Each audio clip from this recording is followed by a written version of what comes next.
And then once you see them, they're a great trick. But once you see them, you can see that you can't unsee them. They're everywhere, and you see them. Build Back Better, Trust a Plan, Safe and Effective. That's another really good one you're very aware of. So that kind of was the premise originally of the film. It was just going to be a documentary, and it was just going to be about Barnum statements so people could see them, because it's really powerful, because what gets measured gets managed. So once you could see it, it's the same thing that I always tell people about our situation here in the States, is like, people are always going, well, we went to war with Iraq, and we're bombing Ukraine, and we're giving money to Israel to bomb Gaza. It's like, no. You have to look at this differently. You're an American. I'm an American. They are the United States federal regime. They are our overseers. We are Americans. So you have to start saying they and we. So it's just a consciousness thing. It's a way to measure the situation, because what gets measured gets managed. And in my humble opinion, elevation of consciousness is the only shot that we have.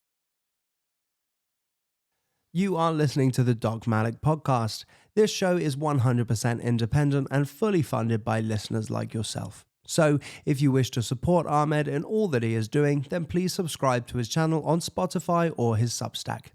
Or simply buy him a coffee with a one-off donation, links to which can be found at docmalik.com. Now, let's get on with the show.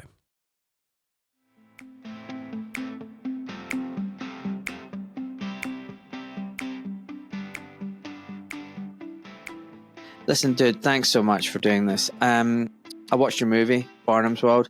Drew, honestly, look, I thought Jones Plantation was just fracking epic. I thought it was just amazing. It was funny. It was witty. I love Legal Man. I love his mustache, but he's got rid of it now.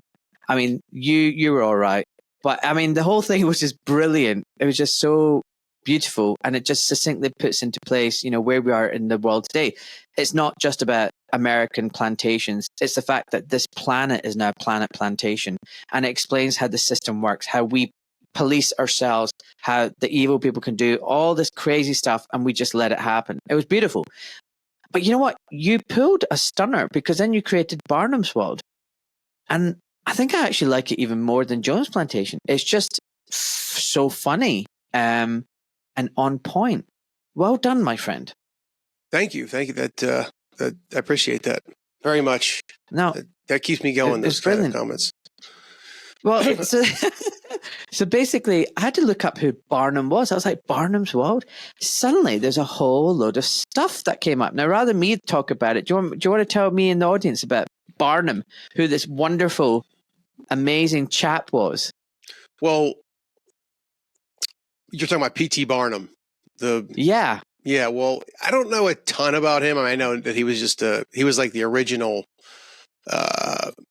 he'd go around, and he had a circus, and he'd go around the country, and I guess he was like the original marketing genius, if you want to call it that. But he was like a complete scammer guy. Yeah. Total scammer. But the whole project started with this idea of Barnum statements, which is a Barnum statement is a statement that it sounds like it means something really profound, and it's the kind of statement that gets your emotions up. It gets you excited, but in fact, it means absolutely nothing, because it means something different to everyone who hears it. And these politicians, so it's called a Barnum statement because that's kind of what P.T. Barnum did. He'd say all this crazy shit. And am I allowed to swear in here, by the way? Yeah. I should be. I know it's a family show. I'll be good. But good. Be good. Okay, sounds good. And so they're also not. They're great for politicians because they're great for our controllers because they're non-falsifiable and they're non-verifiable as well. But they get people excited. So if I put 20 people in a room and I said, hey, everybody give me 3 to 5 sentences on a piece of paper. What does "Make America Great Again" mean to you? You're going to get 20 different answers because it doesn't mean anything.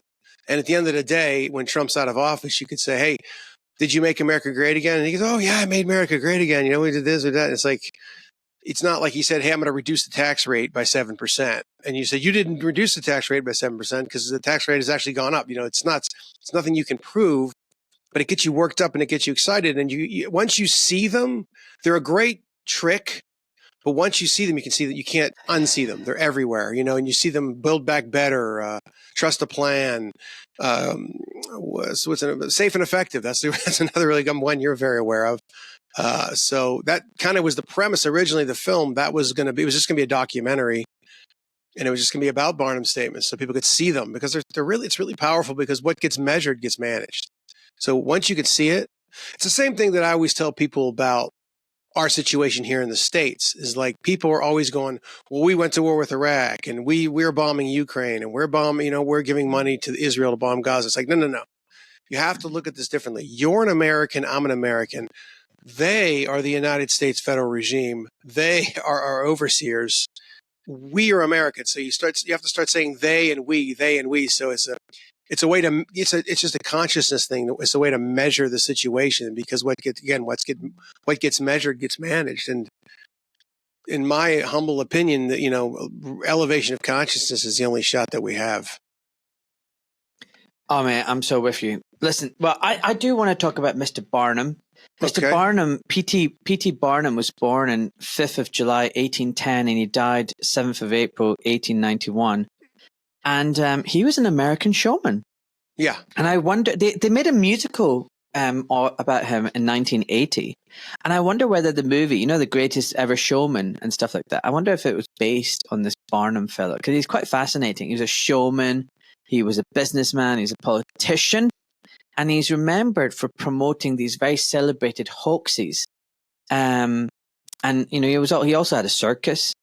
Yeah, and that's what he he was really quite known for. proud. The circus is what made him famous, not to cut you off. That was his main thing, was his circus. Exactly. It was his circus. And like I said, he was a showman. And he even said, that's who I am. That's what he identified as. And, showmans, I don't know if I'm right, if you agree with me, but a showman is someone who puts on a show, but is actually, there's no substance. It's all just appearances. Does that make sense? Well, yeah, and also, if you think about it, this entire thing that we're living under is a giant circus. Right. I mean, it's a big circus. That's one of the taglines of the film. It's a Barnum World, baby. The last line of I don't want to give the film away, but it's a Barnum World, baby. Like, it's a Barnum World. But I'm sorry, exactly. What you said, I cut you off. Yeah. No, that's what I was saying. It's like a clown world. It is literally a clown world that we live in today. So going back to the kind of stuff that he said as a showman and as a politician, it's exactly what he said. Like generic stuff that pulls on your heartstrings, and it makes you feel like it's applicable to you, the individual. That's when actually right. It's vague, and that's why fortune tellers also use Barnum statements. That's so right. All these people go and think, oh, this person knows about me and they were talking about me. No, they're just using Barnum statements against you. So for example, you care deeply about your country, even if others don't always seem to. You're frustrated by how politicians ignore the will of the people. These are political Barnum statements. But, another one is, make America healthy again. That's a big Barnum statement. Big Barnum statement. That's a big one. Well, we got to bring the country together. That's another one. This is in America. I don't know what they use in your place, but we got to bring the country together. Or another one's we got to get back to the Constitution. They get people excited. Yeah, we're going to make America great again. And it's like it pulls you in, and it doesn't mean anything. It means everybody thinks it means what they think that Joe and Steve think that means the same thing to each other, but it means something completely different to them. And by the way, if you went to the left and say, hey, what is it if we make America great again? They'd be like, oh, if we had an 80% tax rate and, the government outlawed guns, and then we make America great again. It's different for everybody. So I'm going to show you something. So there's a new political party. There's a new political party in the UK, and someone got very excited and messaged me. Oh my God, you need to get this guy on your show. So he's a conservative MP. He says some good things about immigration, but he doesn't say anywhere near what needs to be said. Like he focuses on one topic and people are like, oh my God, he's amazing. He's amazing. And because he's fallen out with his party, the Reform Party, they think, see, he's a victim. He's one of us. He's a hero. And it's like, no, he's just another joker. So his name is Rupert Lowe. I'm not very impressed by him, I'll be honest. And look at this. the party's name is Restore Britain. Like, what does that mean? Like, how are you going to restore Britain? Yeah, what does that even mean? What does that mean? Restore Britain? How? So he's got. So these are his policies. Block the Boris wave. Well, what does that mean? Block the Boris wave. I like it. That's a Barnum statement. You're right. So okay. There's an independent inquiry into COVID-19 vaccines. They're going to come. Who knows what they'll do there? Oh, that's exciting. Sex is biological. Okay. That's a policy. Thanks, buddy. Thanks, Rupert. How's that policy? How is that? Water is wet. Yeah, free political prisoners. I didn't know we had any political prisoners. Is he talking about a guy called Tommy Robinson? Is that it? But what does it even mean? I don't know.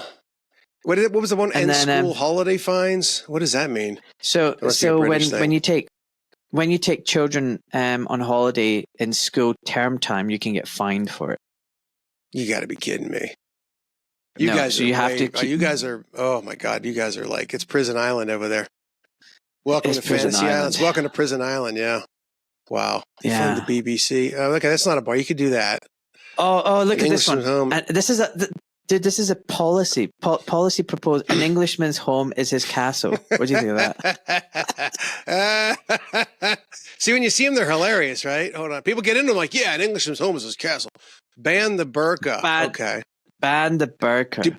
Deport all illegal migrants. Okay. Yeah, good luck with that. I'm happy with that. Sure you're gonna. Yeah, he's not gonna do that. He's not gonna do that. Restore the death penalty. Wow. Death penalty. Can't wait till the government starts killing people again. Right? Negative immigration. Oh. Because you know what I love about restore the death penalty is like, how often does the government get things wrong? It's a bit late once you've killed someone. Yeah. It's they constantly recycling these people. They bring them in and people fall for it every single time. That's why people are like, I mean, certainly I don't know how deep the forces are that are running this crazy world, but like evil world. But I don't know what I was going to say now. Oh, the thing is that I always says it's they can do this stuff because it's so easy. It's so easy. They know the game. There's a CIA guy going around, and he pretends like he's a white hat, but he says some interesting stuff. You can learn some things. And he said when he went in the CIA, learned about dealing with people and manipulating people.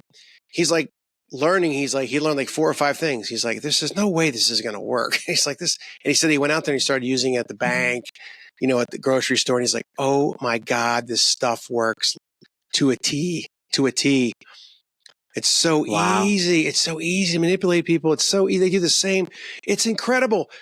There's still people. I mean, I know a lot of them are propagandists and they're paid, but I know you guys know about this whole Epstein list thing and all this crazy shit that Trump is just going to leave up. There's still the stuff that the mental backflips that people are doing to try to make excuses for this. It's just crazy. It's disappointing. It's disappointing. Well, let's talk about that. Let's talk about that because I've gotten a lot of flack for criticizing Trump and Bobby. And look, I've even said, look, I'm not saying they're necessarily bad people. I'm not saying they're good people, but I'm saying they will never be allowed to do the right thing. Like the system is so powerful that they will have to do what the deep state, cabal, banking elite, whatever you want to call them, want to do. And they'll have them by their balls. Like they're just not on our side. And the idea that we could all just relax now, we've got our people in, is ludicrous. We need to, hold their feet to the fire and make sure they do as they're told, like by us.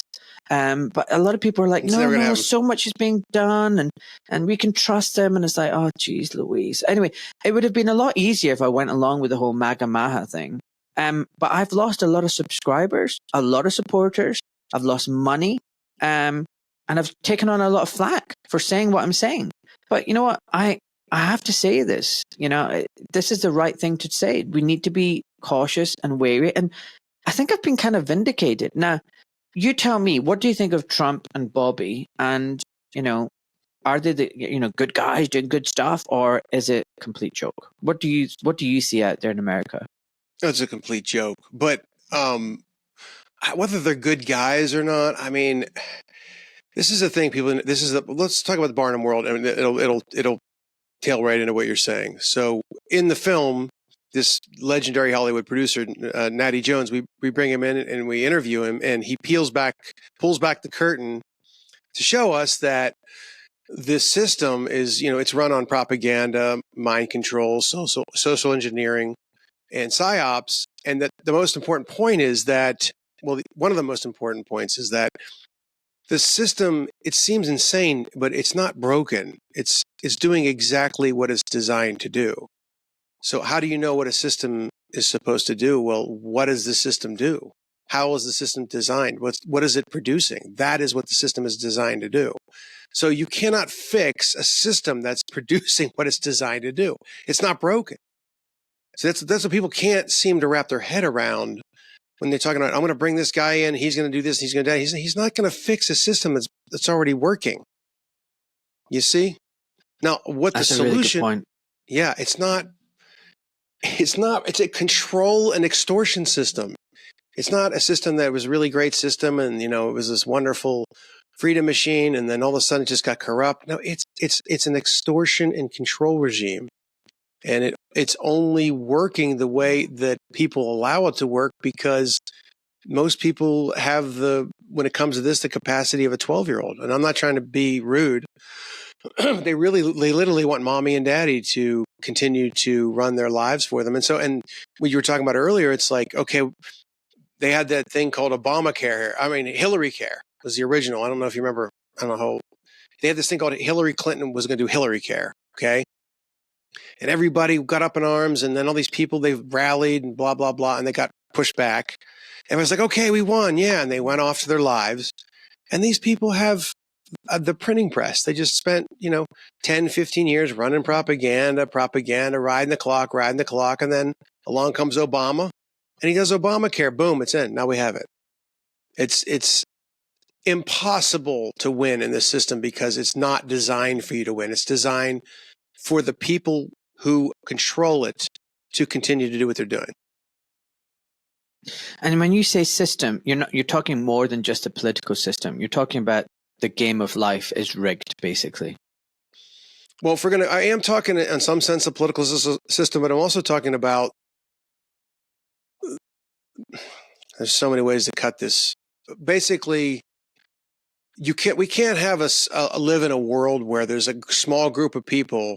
This is the way the system is designed. If you think about it, human beings, it's impossible for us to live in a society where everybody can make their own decisions and make their own choices for themselves. So, and make voluntary interactions with each other. It's impossible. So that same incapable human race is going to get a little group of people, and they're going to go off and they're going to be allowed to break the rules and break the laws and not live by the same rules we are.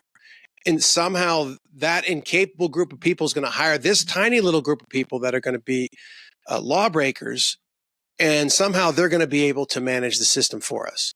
Am I saying that right? It's late. I want to make sure. It's kind of confusing. Do you understand what I'm saying? In other words, you can't. Everybody should have to live by the same rules. Every single human being on this planet should have to live by the same rules. So human beings are weak, and so we have to have government on violence and extortion, run by violence and extortion, and have a small group of people over here who manage this violent extortion racket. And somehow those same group of people that are part of all of us humans who are incapable of organizing ourselves, somehow this little group of people are going to go over here and they're going to be able to do the right thing, even though they're allowed to break the law, they're allowed to extort us, and allowed to get away with bloody murder. Somehow that system is going to work. I know I'm probably butchering that and making it more confusing than it actually is. Maybe, I get it. Can you reword it for me? Because you might be able to reword it better for me. Do you understand what I'm saying? No, I get that. No, I don't think I can. I think I get it. There's basically this. Well, it's the notion. Maybe it's true that mankind is unable to organize themselves. Fair enough. I think, but I think that's what we've been propagandized into thinking. I think actually we can organize ourselves if we're just left alone. I think communities can get together and start working together collaboratively. You know, when you go to a dinner party or anything, a large gathering, is there a ruler? No, there are rules, but we are all independent sovereign. Like no one, when you go to someone's house, like, you know, there's like 5, 6 guys there, you know, if a guy goes, hey, by the way, I'm the ruler here, everybody would be like, well, fuck off. And they would leave. You know, you get together, whether it's going out, you know, shooting with your mates, playing golf or whatever. No one's the ruler, right? You're all rulers, but there's rules. And what the world needs is rules with no rulers. And that's the true form of anarchy. But for some reason, a lot of humans have been misled into thinking actually they need rulers over them. And these rulers are failed, flawed, incompetent, evil, greedy, narcissistic, psychopathic. And I think that's the personality traits, you know, that draws them into that group. And then they basically subjugate the rest of us, well-intentioned, good human beings, and to their own advantage. I mean, that's what it is. I mean, there are personality types, and most human beings aren't psychopathic or sociopathic or narcissistic, but a significant amount are, about 5 to 10%. And they will gravitate to these top leadership positions, and then start doing what they're doing. But yeah, I mean, let's go back to Trump and Bobby. People keep saying to me, but they're doing so much good. Are they doing any good? I mean, listen, this Epstein thing is really, it'll be interesting to see because, like we talked about, people have such short memories like little children with this. It's like an abused child. Government is just organized crime. Okay, that's all it is. It's organized crime masquerading as a public service. And this Epstein thing has really shown Trump to be potentially really evil. In fact, are you there? Yeah, I'm listening. Okay. I've got a friend, as my buddy Wheezy. He's an online friend. He lives in Florida. He's got a podcast called What is Truth. He lives in Florida, and like about a year ago, he went down there. Do you know the Trump? Because Epstein lived in Florida for a long time and had houses there, but he was actually there for a long time. I don't exactly know his life timeline. His house was in walking distance of Mar-a-Lago. Did you know that? Wow. No. Walking distance, man. Wow. So we don't know what the deal is. But we know that people are really dumbfounded. Like this Trump thing is a big deal. And I think it's a really good thing because I think it is. I think it. I don't know what'll happen, but at the very least, there's at least 3/4 of MAGA are like, what in the hell is going on? You know, like it was a big deal here that he just was like, and then he did a press conference. He's like, can we get talking about Epstein? What's the big deal? People are like, what? Like they've been talking about the things they've been talking about Epstein. That was their whole thing. We're going to get Epstein. We're going to get the subpoenas. We're going to get to the bottom of this. His FBI guy was talking about, why aren't they bringing out Epstein? Why haven't they taken Epstein before he got hired? Dan Bongino, the whatever he is, I don't want to pay attention to these people, the FBI, whatever. He has a podcast for 3 years. He's been banging on about Epstein. Then, there's nothing to see, and he didn't kill himself. Okay, so he hung himself from a bed that's shorter than he is. Okay, got it. I got it. And it was a big deal. But what's going to happen with it, I don't know. I don't even know what your original question was, but I was saying, has Trump done any good stuff? But let's. They always do some good stuff. They always do some good stuff. They always throw you a bone. They always say things. Listen, most people are good, like he says in Barnum World, but they're weak. They're weak, and the idea of this group of people in charge, the elites, being very, very bad people, very manipulative. That's a very difficult thing for people to understand. He says that in the film, and it's a fact. People can't understand, and that we go about that in the Jones Plantation when he says, you know, I don't think most people even imagine somebody like you could even exist. And he's like, that's our greatest advantage. Like most people think they're just doing their best, and there's some good ones on my team and there's some bad ones on their team, but they're doing the best in a tough situation. It's like, no, most people just can't understand the level and depravity of these bad actors. And it's, as long as people continue to believe this, they're going to continue to get government good and hard, like Mencken said. What the solution is, can we live in a voluntary world? I don't know. I'm skeptical. We could, we conceivably could, but are people capable of it? I don't know. I'm doing what I can, brother. And so are you. So.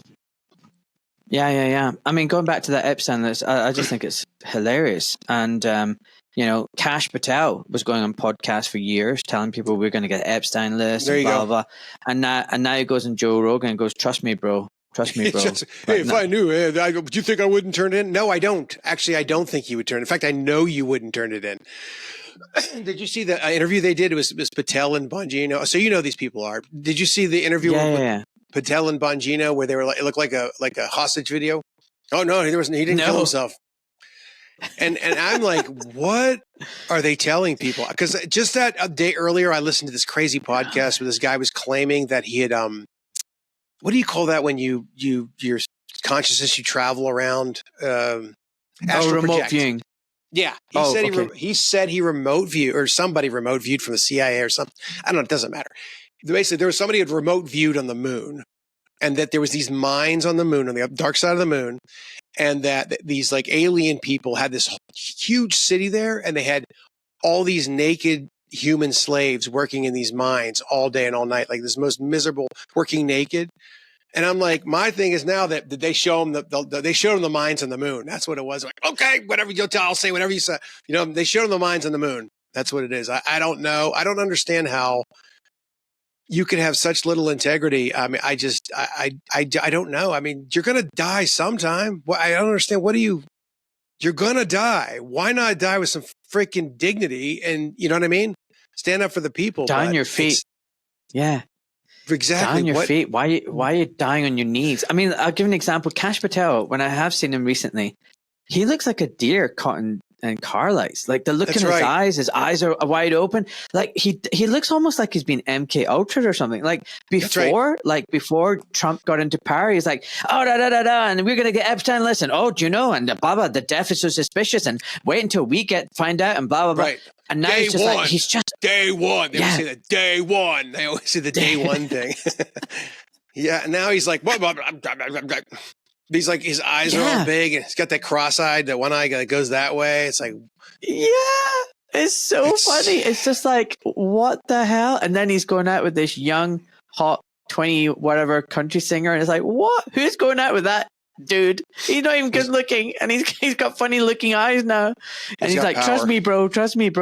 But then, there's people who say to me, like, there is no Epstein list. It was all fabricated. And I'm like, what? Like, so hold on a sec. Ghislaine Maxwell and Epstein were in jail and prosecuted for basically no one else being harmed, no one else being trafficked, no one being abused, and nobody being extorted. So why were they in jail? Like, what was that all about then? Well, she's still in jail. But I know. So what's she in jail for? What is she in jail for? Well, how about, did you see? So the night of the so-called Epstein's suicide, the security guard gets let out early. The cameras go. First they told us the cameras went down, but then we'll go back to that in a second. Then they let his roommate out. And now, if you've ever seen Epstein's roommate, have you ever seen his roommate? No. He looks like Harold Kumar went to prison. Like he's like central casting for the scariest guy you've ever seen. He's this gigantic bald Italian guy who was a cop in the mob, who was in jail for murdering while he was like a cop mafia guy. He's terrifying.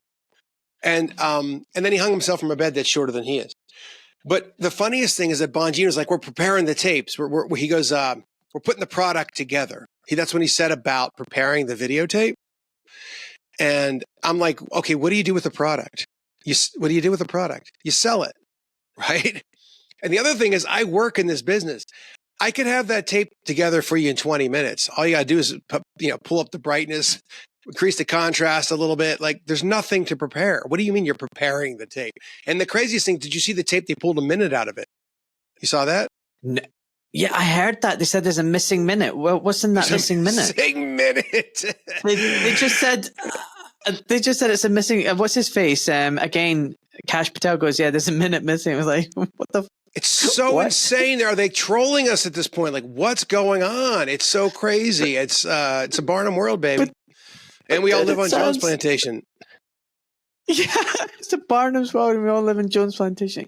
But the thing is, like, you and I are talking about this and it sounds so rational and logical, but there's still people who just, millions that just don't get it. And I don't know how to get through to them. And this is why I've spoken to so many people about this. Sasha and I were just talking about this recently, you know, the queen of controlled opposition. We were just saying Team Devil is so easy. Team Devil has, you know, really good bonus perks, remuneration package, really great career ladder, it's actually really easy. I mean, you can do it just in the morning, like, and take the rest of the day off, and you can pull off the wildest shit and get away with it. It's amazing. And you know what? Even if you F up, guess what? You'd still get promoted upwards. Like, it'll work for you. But if you work for Team God, like, man, it's hard. You will die telling the truth. Everybody ridicules you, thinks you're an idiot, you're poor, impoverished, and it's really hard. Like, it's really hard. Yeah. Do you know what's funny is with your audience, if you just suddenly started flipping the switch and we're like, listen, guys, you know, because Trump came out today and he claimed that the Epstein, it's not Epstein files, it's a compromat operation. That's all. It's a blackmail operation. They just, you know, the files, yeah, they got names. I mean, who's compromised? Everybody. They're all compromised. But imagine if you came out and were like, listen, because Trump came out and said that the Democrats created this stuff out of thin air. They made it up to cause problems, and it's all made up. Okay. So if you started pushing that, imagine if you were like, listen, guys, we got to just trust Trump. He's going to da-da-da-da-da. He's going to take care. Trust the plan. That's a Barnum statement, by the way. But, you know how much they pump you up in the algorithm? You'd have like 2 million followers before you'd have money. They would be paying you to put out propaganda. I mean, I thought, me and Legal Man have talked about this a lot because I'm a big guy. I'm kind of gregarious. If I was a bad actor, I could be like a right-wing, pro-Constitution politician. I could go play. It would be so easy. You could be the next James Lindsay. You could be the next James Lindsay. No. I would be like the next, she needs to get back to the Constitution. Like I could go, you need to give my friend on the other side of the aisle a copy of the Constitution, you know, and I could just get in some area and have some businesses and, you know, give them some contracts and maybe like every once in a while I throw the audience a bone by like, you know, I outlawed trannies in the bathroom at volleyball games at a high school or something. I could be, it doesn't matter what it was. I could make up. It would be so easy to just be like this right-wing pro-Constitution guy that stands tall. I stand tall for you. Like I just make up Barnum statements. If I was a bad actor, I'd never have to work. I could have all the money I wanted. I could break all the laws as much as I wanted.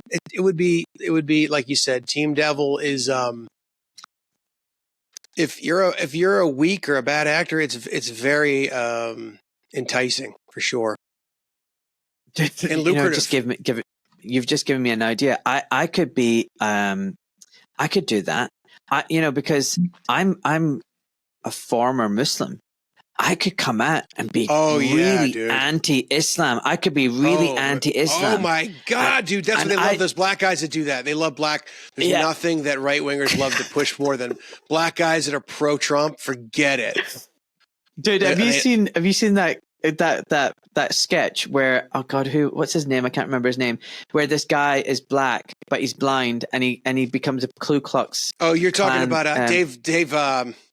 Dave Chappelle. He doesn't know he's black. He's a Klanman. He's a blind Klanman. Yeah. Klansman. That's a great skit. That's a legendary skit. That's a legend. And then in the end, they go, take off your hood. And his handler's like, don't do it. He goes, yeah. And then they all have seizures. I mean, I could come out and go, Islam is against the Judeo-Christian values. These goddamn Muslims, we need to get rid of all these Muslims. We need to bomb the hell out of them. These goddamn Muslims are coming into our countries and taking over.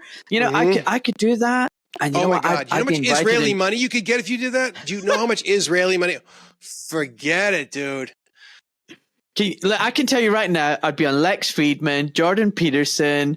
I'd be on all the podcasts. I'd be like, let me tell you about Islam. Let me tell you about the rape gangs and the grooming gangs. And let me tell you about the misogyny. You have a shirt on with like half British flag, half American flag.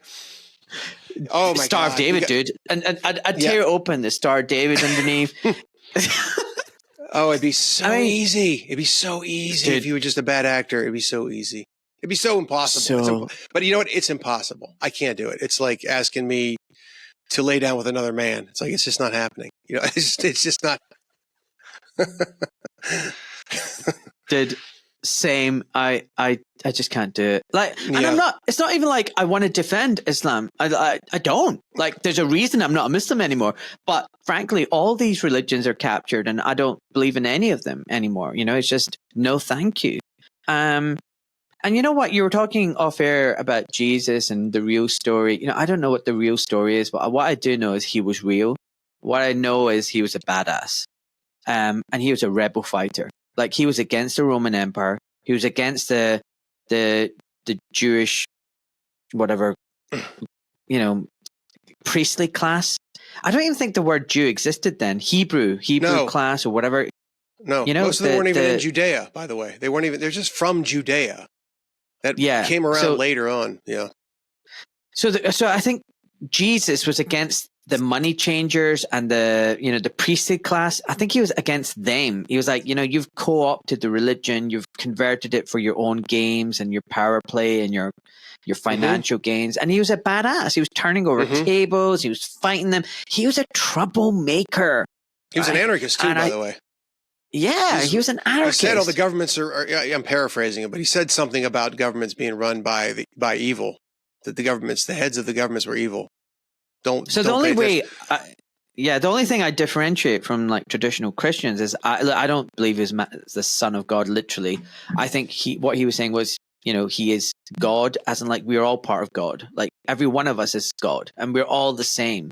And I think that was his message, and I think he was a badass rebel fighter, and everything that's written down in scriptures was literally 50 to 300 years afterwards, in an era when there was no CD-ROMs, no USB sticks, no nothing. So I just feel like they've kind of changed it. But what I will say is he was a badass, and they killed him for it. Like, there's no fact, no doubt they killed him for what he was saying and doing. What's really interesting is what happened to him between the ages of 12 and 30. Like those missing 20 years. Right? Yeah. Right. You know, I would have agreed with you 100%, say 4 years ago, but now I'm investigating this and the verdict's still out for me personally. But I have a lot to learn, but yeah, me there's too, a lot man. there. I don't have all the answers. Yeah, no, I know you don't. We're talking. I get it. But I'm still like, for me, the verdict's out. I'm still trying to figure that out. I don't know. But you're right. What wasn't the story is that he was in the desert wandering around. That doesn't make a whole lot of sense to me. I don't know enough about it though. But I do know there was something really interesting. My Bible knowledge is pretty soft, but I grew up Catholic. I didn't learn anything about the Bible. But there was that whole story in the Bible where he's like the devil, Satan, comes up to him and says, "I'll give you everything you want, all the riches in the world." And he says, "No, this world is run by you. This is your world. This world is run by the Prince of Darkness." That always sticks with me when I think about the world that we live in. It really, truly is run by the Prince of Darkness. As far as the material world, not the actual world that's under the world is beautiful. I think the world is God, but the systems and the materialism and everything, that's the Prince of Darkness. And for years and years, you know, as I grew up here and was told all this bullshit when I was a kid about the freedom machine and the founders were these holy, you know, the founders were badass, but they're not what they told us, you know. I mean, half of them were Freemasons. Half of them were Freemasons, and half of them were just doing what they could to protect themselves and create a parallel system here. But there were some good people like Andrew Jackson who were like, no, we need to. Well, and they demonized him. They demonized him. Yeah. Go ahead, yeah. Because he got rid of the banks. All the bank, it was wildcat banking, and it was terrible. No, it wasn't. That's why they demonized him. They get him with the Trail of Tears. But, yeah. But the thing is that it's just we were told all of these things. But what the American Revolution was basically, the king wouldn't let them take land beyond the Mississippi. So everybody here is always like, well, we know the founders were so much tougher than us and everything. It's like the elites wanted that land. So it wasn't like all the elites today are all captured by the system. They're all in the money system. So you need elites to have any sort of kind of overthrow of whatever the system is. And, Washington was an elite. He was the richest guy in the colonies. And the king wouldn't let him get past the Mississippi. And it's just like a mob boss who's collecting money from a neighborhood and he's never there. He just sends his guys and they're like, they're all of a sudden the local mobs, like going around to the locals, like we need to kill these guys and, take this place over. This is our neighborhood. We want our freedom, basically all that basically happened. That's really all revolutions ever really are. It's just one group of elites trying to take something from another group of elites and ginning the people up to fight each other for it. Yeah, absolutely. Tell me, why did the king not want them to take land past the Mississippi? I don't know. Interesting. But it's funny because there's letters that Washington wrote. He had his buddy there's letters where he told him, because he's like, go out west. If anybody asks you anything, just tell them you're on vacation or whatever it was, you're fishing. But he was surveying, surveying all that land out there that they wanted. I don't know. Interesting. Because he probably thought they were going to take it over and he wouldn't have it for himself, What's really interesting is, we get told it was about the 3% tax or the Boston's tea tax or whatever. Well, fuck out of here but what I'm trying to say is, like, if people fought for 3% tax and now the tax burden is like 80% indirect and direct, over a lifetime. And we're just like, okay, thank you. It's like, what's happened to people? Like, why have we got to a point where we think this is normal? Like, people say, we can all recognize the fact, look, in China, you can't have property apparently, and you're not free and it's communist and blah, blah, blah. Dude, it's a lie that we're free here. Look, if I don't pay my taxes, like, honestly, to the government, they can take my house. Oh, yeah. I don't own the house. And it's the same in America. Like, dude, in America, it's the same. If you don't pay your taxes, boom, they take your land. They take your land. They take your home. From the elderly. Doesn't matter if you're from the elderly, they'll take them. Go ahead. Sorry. So this is what I mean. Like, we don't have freedom. To me, real freedom is, do you know what? You got a little patch of land. It doesn't even have to be very big. You got a shack on it, a hut in it. And you know what? If you don't do anything to anybody, it's yours. People will leave you alone. But the fact that you have to pay extortion money to an authority, and if you don't keep paying it, they can just take your land. Dude, how's that freedom? That's not free. None of us are free. That's the biggest lie that we're ever told. It's bullshit. We're all free-range slaves. I just feel like, Jones Plantation, man. That's Plantation Planet. And I just wish, so for me, look, I would do Barnum statements. That Restore Britain party, like, that's to me BS. I mean, what I would say is things like, we are going to decentralize the government so that all policies are now made at a local level by this number of people, 10,000 people, 20,000 people. I would get rid of 97% of tax. There'll be no more inheritance tax. There'll be no more council tax. There'll be no more VAT. And the most tax that we'll get is through transactions.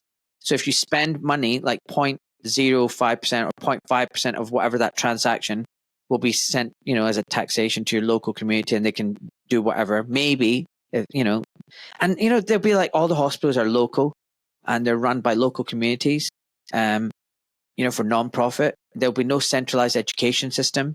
Schools can, do their own curriculum according to their local needs. It goes on and on and on. And you know what? We'll have local militias that can come together at the time of national defense. We're going to protect our borders and no more illegal immigrants. Have hard facts and policies, not vagary. extradite, extract ourselves from NATO, from the UN, from the WHO, from all of these international things. I would end usury, this central bank system. I'd say, look, we're going to print sovereign currency. And actually, you know what? You can print your own local currencies as well. And you can pay tax in any denomination. And you know what? You can live in your property and no one can take it off you. There's no such thing as you have to pay tax. And if you don't, we take your property. Your property is your inalienable right. As simple as that. And I'd go on. And it'd be like facts and details and just sort out the shit show. But, it's never going to happen. I'm always pie in the sky. But I mean, the thing is that people like, what's your solution? And I always say, now you're thinking. Because even if you did all those things, the same parasites are going to eventually just turn it back into what it is now. We have to organize ourselves as human beings in a higher level of conscious way.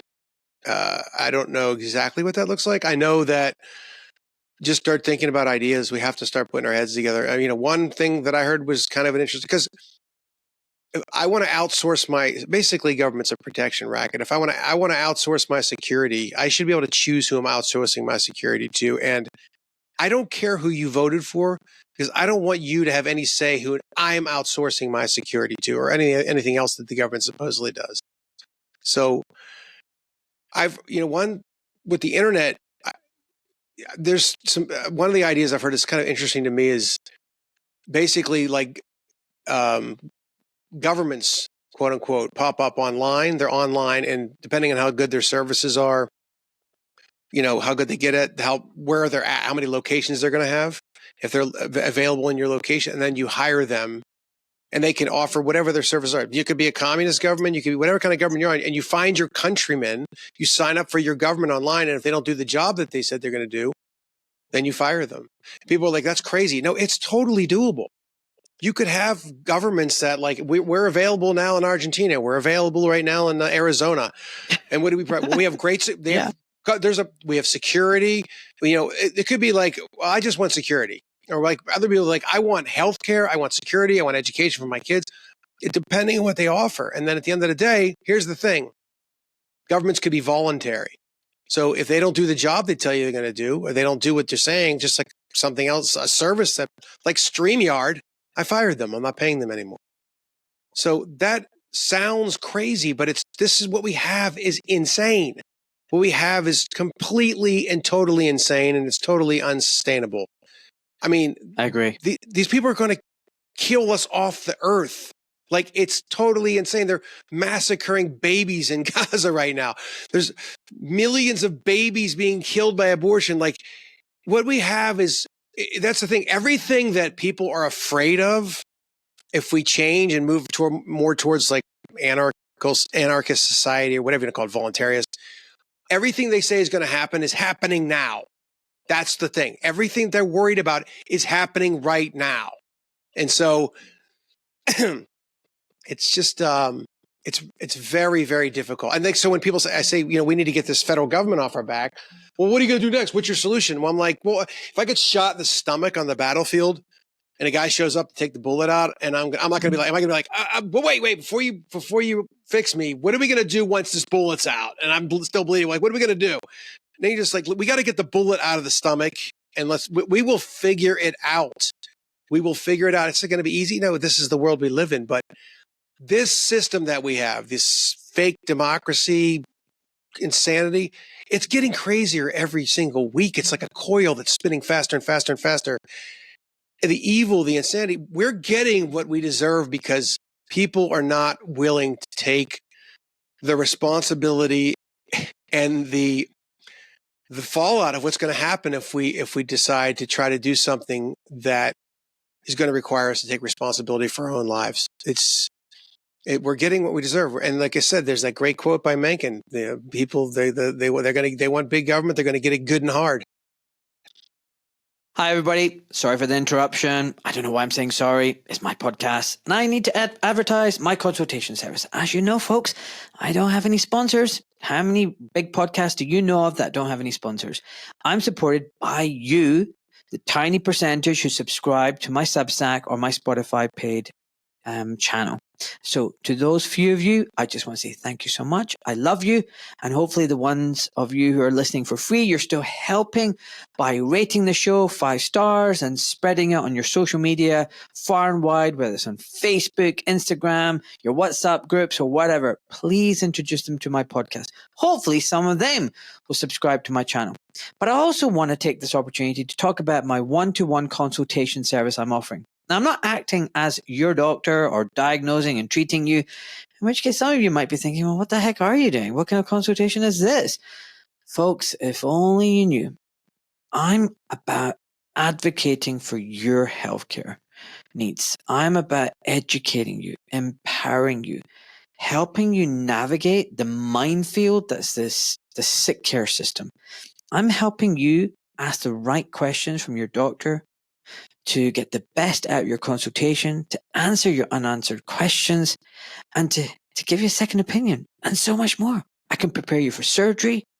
I can give you alternative views on different treatments. I can introduce you to other healthcare practitioners. But listen, enough of what I'm saying. Let's look at 2 reviews from today. There's Matt. I've learned so much from Doc Malik by listening to his podcast interviews. I felt he could help me with my personal health and well-being during a stressful time in my life, and he didn't disappoint. He offered me some great advice concerning a wide range of things, including diet, lifestyle, sleep, physical activity, and trauma, and he also guided me to other sources of help. He is a fountain of wisdom with a massive heart and has stepped up to help people properly in the way that your typical doctor does not. Thank you, Doc. Well, no, thank you, Matt, for a lovely review. And then secondly, Eloise. Not only does this man have what appears to me an incredible depth and breadth of true knowledge, he has the biggest heart.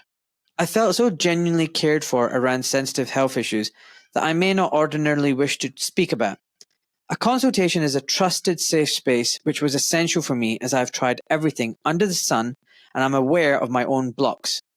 This straight-talking, caring approach ensures you leave the consultation with a no-nonsense, clear plan on what's important to change, how to go about it, and recommendations of other specialists in the field where Doc Malik believes you would benefit from.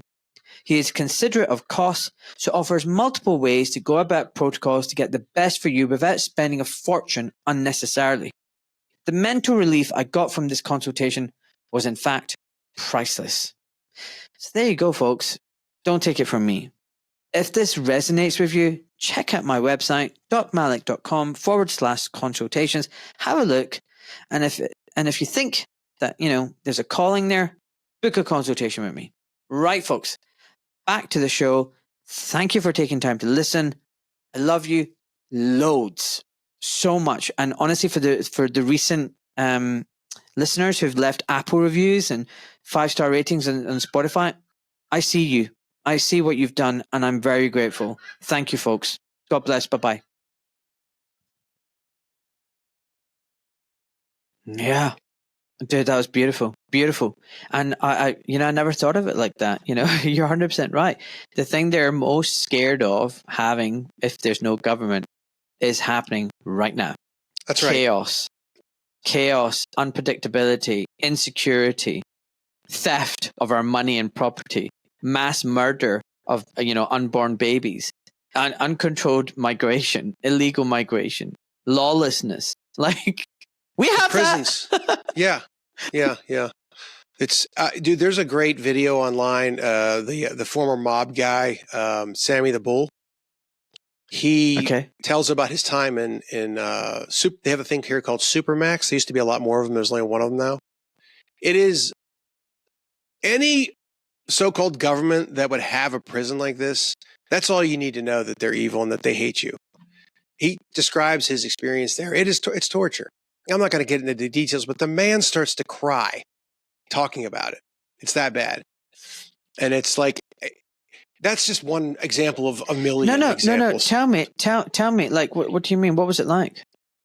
Oh, dude, they basically, so there's actually a guy who was the first one. You're basically in solitary confinement, but the way that they've designed it, it's designed in a way, so it's underground. So it's almost completely silent. Okay. Then they put wow. you in a room. Okay. They give you a bed, like a metal thing to lay on with like a blanket. And then they give you a little like 8-inch, 5-inch TV, a little black and white TV. You can only hear the TV with the headphones on. You have to put the headphones on. So everything is totally silent. And in the room, you have your shower, and then you have the bars, and then there's a little space between the bars and the door, and they bring your food in. And the food is obviously disgusting.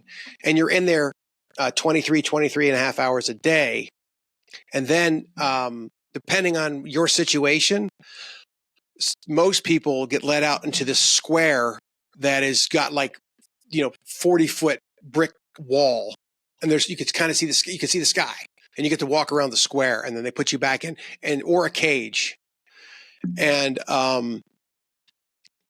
he said he just, and then I can't, there's too many things. It's so bad. If you get in trouble, he explained to me that they take you to this place, they strip you naked, they tie you down like Christ on a cross, like spread eagle, and just lay you, and you're on this like slate, and they just leave you there in the dark.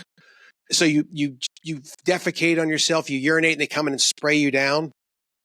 I mean, dude, it's madness.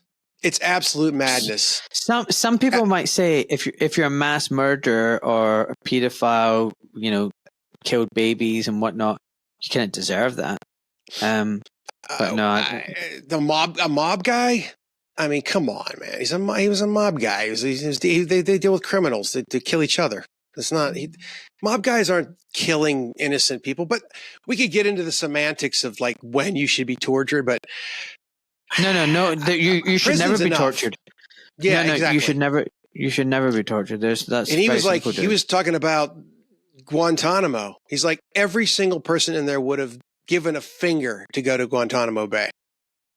And my point is this, the torture of, it's just the system is so evil. It's so evil.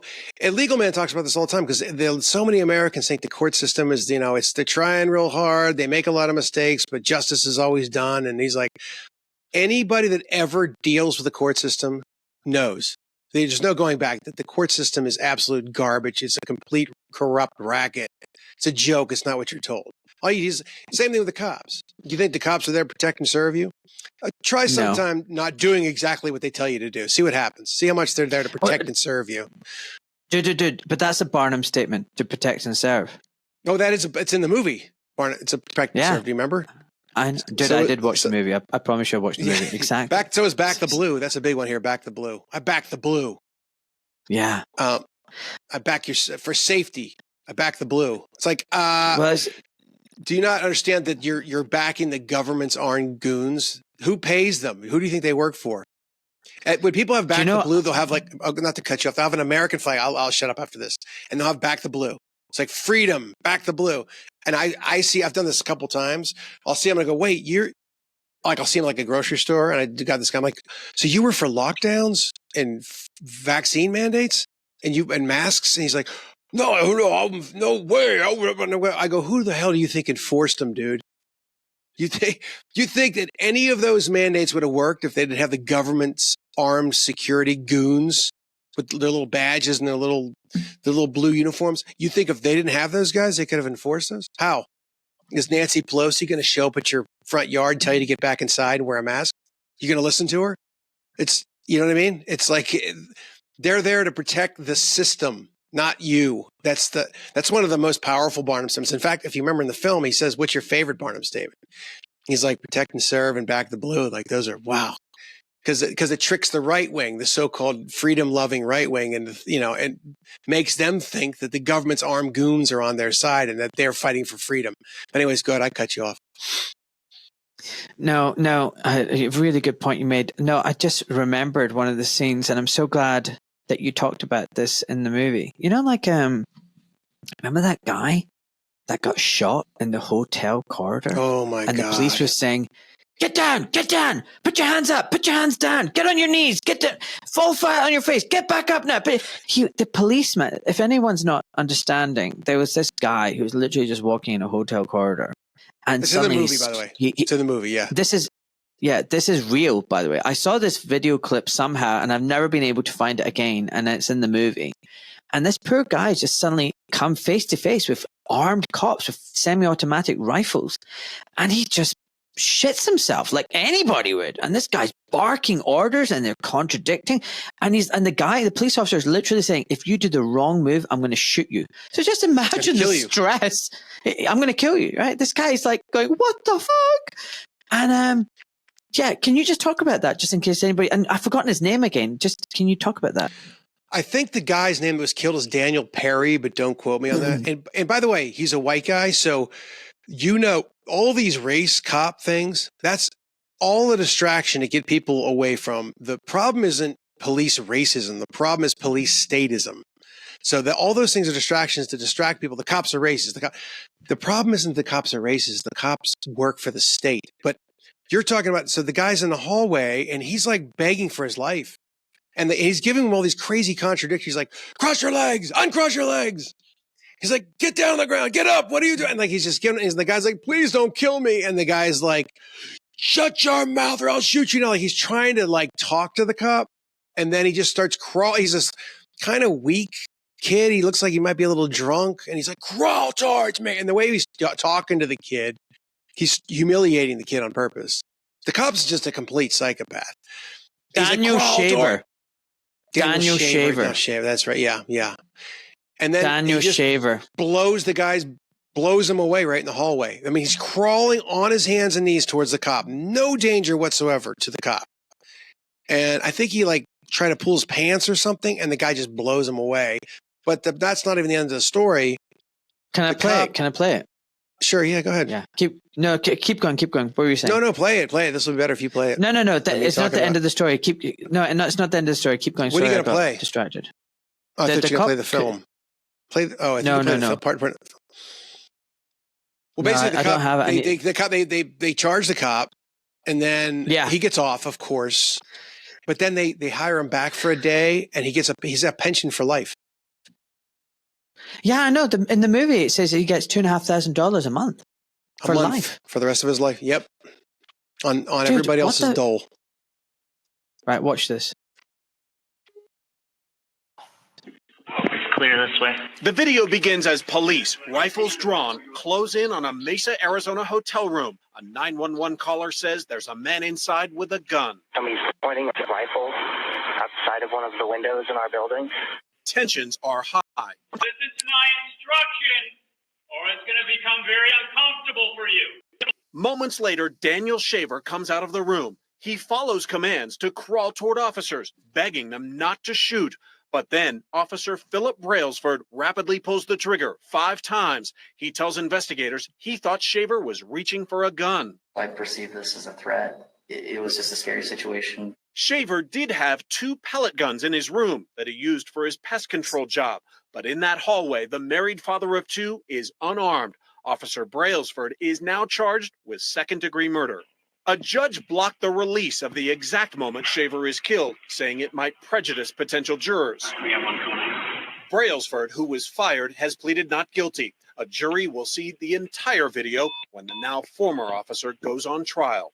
Oh, you know what? This is really rubbish, because what it doesn't show you is the police officer barking the orders. Go to Barnum World. Play the clip in Barnum World. It's okay. All right. Well, I'll look for that while you're talking. I'll look for that. But yeah, I mean, it comes back to the fact that, it's not. They're it's not like there to protect us. 3/4 of the movie, by the way. Not to cut you. No, of course not. But it's about 3/4 down the movie if you want to pull it up, and because it's free on the film we did for an Indiegogo, and I promised that we would give it away for free. That was like the crowdfunding campaign promise. So it's everywhere. So you can just pull it up and play whatever you want. I don't have a problem with it. Yeah. I'll find it. But listen, can I just quickly go back to the Epstein list, mate? Sure. So basically, it's an extortion racket, isn't it? Isn't it Mossad that are doing it? Mossad. Yeah, Mossad. I mean, Epstein was a Mossad guy. Now, Charlie Robinson is going to be a better person to talk to about that than me. Same with Whitney Webb. They're going to give you some real. They're going to give you stuff that's going to really blow your mind. But yeah, he was Mossad. Dude, I mean, the man. He owned a house. So he owned a house that was given to him in Manhattan. It was the most expensive house in Manhattan. He was given to him for $1. Yeah, who the hell?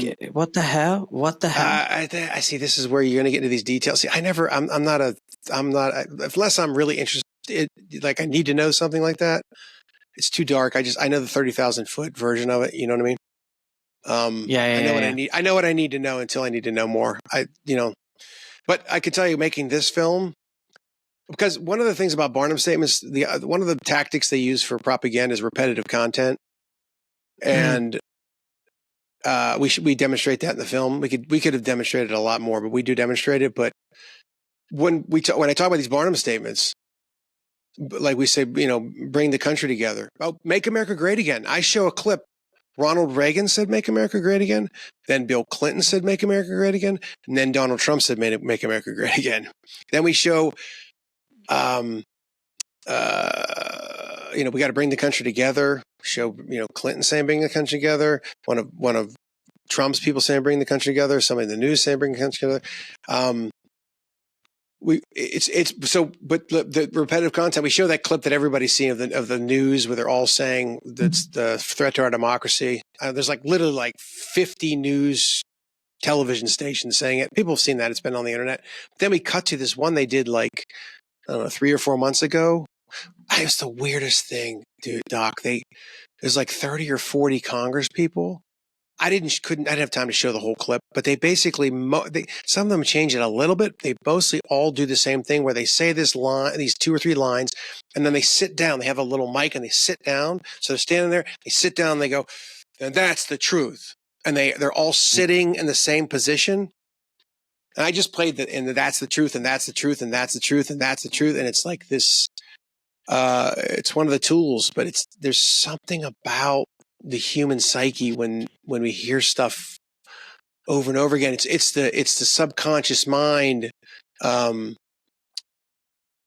It's trying to protect you. So when it hears things 2 or 3 to 4, 3 times is really the number. But once it hears it over and over again, it believes it, and that's how you can stay with the pack. Because back in the day, if you got kicked out of the pack or separated from the pack, you would die.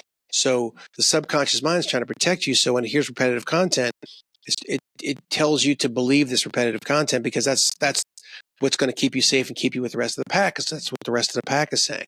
Now, I know that sounds crazy to people, but that is exactly what they're doing. I know that sounds crazy to people because your subconscious mind is working. It's like your heart's beating and you can't control it. Your subconscious mind is working and you don't have any control over it either. And it's a form of hypnosis. That's what's going on here. Basically, they're taking what we are. There's a great line in the film. There's a rodeo we go to in the film, and I love that. Well, they're really good people. And the guy that ran that, he was very worried because he said, we've had people come in here and make a film before and they just try to make fun of us. And I said, no. And so we made sure we had that line in there. And he said, it really pisses me off that these parasites and predators, they use the things that these people love against them. Those people, they all want freedom. They all want this dream that they think America is, and they use that against them. Literally getting them killed, sending them off to wars they shouldn't be fighting for. Is this Barnum World? Yeah. Okay. So you're almost there. There you go. So go back a little bit. This is going to be tough for your audience that's listening. Yeah. Well, I can play-by-play it for you. There's basically a kid in the hallway. By the way, father of 2. Yeah. You could just, is it choking up? You could lower the resolution. It's a man on a girl. It's a man on a girl. Start You here. choked her. For what? For a mask? For not having a mask? Look up a pedicure. Basically, this is some Zog bot choking a girl out for not wearing a mask. Get inside! Get in your house now! Let's go! This is your protecting and serving, Go inside now! forcing you in your homes for nothing because they're told to do that. Okay, young man, listen to my instructions and do not make Here you a go. mistake. You are to keep your legs crossed. Do you understand me? You are to put both of your hands palm down straight out in front of you. Push yourself up to a kneeling position. I said keep your legs crossed. Legs crossed. Yeah, what is he? Don't talk to me. Conversation. See that? There's no reasoning with him. You do that again, we're shooting you. Do you understand? Please do not shoot me. Then listen to my instructions. I'm trying to do what you Don't talk, listen. Hands straight up in the air. Do not put your hands down for any reason. You think you're going to fall, you better fall on your face. Your hands go back in the small of your back or down. We are going to shoot you. Do you understand me? Crawl towards me. Crawl towards me. Don't talk. Just blows him Now away. to it. Watch this. Let it play. Okay, sorry. Oh, sorry. Let it play. Let it play. Oh, sorry. Yeah, I need to go back. That's Hold on a important. sec. That's very quick. It's like 20 seconds, and it's a very important part of the whole thing. It's crazy. No. Let's do that. Let's play it. Let's play it. I mean, what that kid presented, even if he had a gun, it wouldn't be that threatened by him. But go ahead. Yeah. Force is now getting paid collecting taxpayer-funded check every month for the rest of his life. What happened was That's wrong. that guy. He was my husband and my kid's father. Prosecutors and police agreed it was wrong. In March 2016, Brailsford is criminally charged with murder. He was later acquitted. He also received a notice of dismissal. All that was very public. But what happened a couple years later is just coming to light now. A deal between Brailsford and the Mesa City Manager's Office, allowing him to apply for medical retirement and an accidental disability pension, granting Brailsford a $2,500 a month pension. As for Brailsford, he'll get a neutral reference if a future employer calls Mesa, and he's not willing to talk about how his termination for killing an unarmed man turned into a check for life. serve and protect its cause and effect. Dude, crazy. You can cut it here, yeah. Guys, Yeah, you need to watch Barnum's World. I'm just going to say it one more time. Please, guys, you need to watch Barnum's World. It's freaking awesome. And it's free. You made it for free for everyone. Dude, listen, let's just talk about that right now. Like, remember, you're not on Team Devil. It's hard. It's hard making a living. You know, what we do. What we do, I mean, we're literally relying on the generosity of people. Like someone called Dr. Suzanne Humphreys recently said to me, you should stop telling people, oh, they're your supporters. And she goes, you're working and they're paying you for your work, your services. But the truth is, I am being supported by these people. And, you know, I wouldn't be able to do this if it weren't for a few hundred people literally just paying $5 a month. But like, tell me about how hard it is doing what you do, making these movies, spending the time. Are you rolling in it? Are you like some rich Hollywood guy living in a massive mansion with a big Bentley? I wish. Like, what's it like? What's it like being Drew Treglia, if you don't mind me asking? Financially? Yeah. This film's pretty much put me into bankruptcy. I mean, it's literally like, look, I've got some things put away I'd rather not sell. Not much, but like, I mean, literally, like I've got rent due because I live in a whatever, but the housing bill is coming due on the 15th, and I'm like, how the hell am I gonna because here too it's cold. Like you'll be out in your ass. States are cold if things get tough for you, unless you want to go on welfare and all that, but. Look, there could be a situation, like I don't want to do something like this again. Like if I'm going to make another film, I want to get financing, and there could be a situation where we could have wealth and abundance. The film that we're talking about now, the next one will be another fiction film like Jones Plantation. I'm not going to do another one. We did Jones Plantation for $300,000. I mean, that was, again, that's crazy. Trying to make $1 out of 15 cents. That's what you're trying to do all the time. It's just a constant. I mean, I'm not whining or complaining here. You asked me a question, I'm answering you. It's a constant, it's a constant like worry. It's just like it's a constant thing to worry about that. And this one, I just well, you know what? Because I didn't know that we were going to make this into like a fiction film. It's a mockumentary. We're calling it the mockumentary to end all documentaries. That's kind of the funny tagline. I didn't know that at the beginning. I thought it was just going to be a documentary, and then we got crazy with it. And so it got way more hard to do. It took me a lot longer to do. And it was like, This has really put me on my ass, this one here. But I'll figure it out. I'd like to make a medical mockumentary with you. We talked about that in the phone. Let's do it. You're going to play Dr. Hotez with an S. That's what your name's going to be. Harry Hotez with an S. Yeah, or I've actually got a different name as well. Okay. Dr. Frank Ouchie. That's too obvious. Is it? It's too obvious. Yeah, it's too obvious. You can't make it. You got to make it like more realistic. I was thinking because you know who Peter Hotez is, right? Yeah. Of course I do. Yeah. We could do some sort of RFK thing. Peter Kennedy. Yeah, we could do that as well. Yeah. There's lots of things we could do, but we need you not to be struggling. We need a way of you making money out of this. It's just hard, man. It's hard. It's hard. I mean, this is what I mean by raising the global consciousness. Like, we need people to chip in and help in all different shapes and forms. You know, not just a tiny minority of people. What I should do is be effective. I'm sorry. Go ahead. I cut you off. No, I was saying, like, you know, there are people like, yeah, we love what you're doing and blah, blah, blah. But then they won't even give like the basic $5 a month. Like, you know, the amount they'll spend on a coffee, soy latte, whatever, a day. And if you just think about how much rubbish you spend in a day, you know, people won't blink an eye. They'll go out on a Friday night and spend £100 going out and drinking beer and God knows what else, and paying for Netflix subscriptions and Amazon subscriptions and Sky subscriptions. But like, you know, Barnum's World was freaking awesome. I mean, that's pure entertainment. Jones Plantation is amazing. I mean, I don't know how much you pay for it. Like, is it $10 to watch it stream Jones Plantation? But I honestly, these things are like viewing for every family. Every kid should be shown this kind of stuff.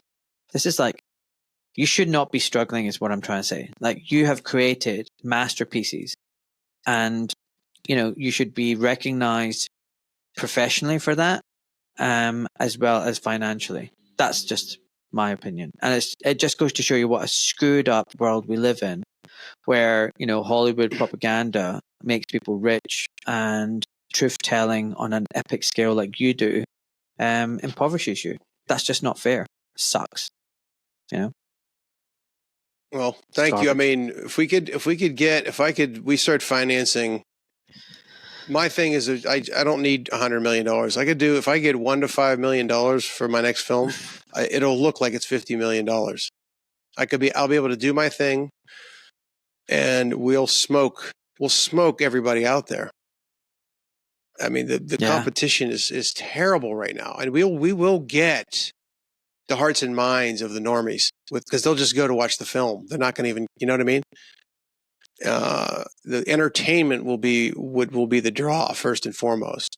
You know, a lot of times these films that are so-called truth films, they're just preaching to the audience like a Christian film or something. In my opinion, they're just, you know, a lot of them are great. There's a lot of good stuff out there. I'm not saying, but if we make entertaining fiction films like the ones I want to make, I cut the films. I know what I'm doing, and I don't need 50 million. But I mean, if it comes down the road and we've got the thing rolling, and you know, if that happens, but the stuff that I want to do now, $1 to $5 million, dude. It's the Paul Schrader, the guy who wrote Taxi Driver. He had like a late run in his career in his late 70s, and I was listening to him, and he's like, the key is $1 to $5 million, man. He's like, because you can make the film you want and have the cut. You have control of the cut, and they make their money because it's not $1 to $5 million. If it's good and you get it out, they're going to make their money back. But we'll make whoever invests in these things an absolute fortune, and it could really truly change. I don't know. It could change a lot of hearts and minds. What that will conclude to, I have no idea. I mean, I don't know. Anyone listening with a lot of cash, like, get in touch. Seriously, let's do it. We've got another. So the next fiction we want to do. Go ahead. Yeah. So next. I mean, it's just going to be outrageous. It's going to be outrageous. We won't get into it here, but it's going to be outrageous. The idea that we have Charlie Robinson. Can I play a part in it? Can I play a part? Sure. Yeah. Absolutely. I'm all about that. And especially, like, yes, you're authentic and you won't act.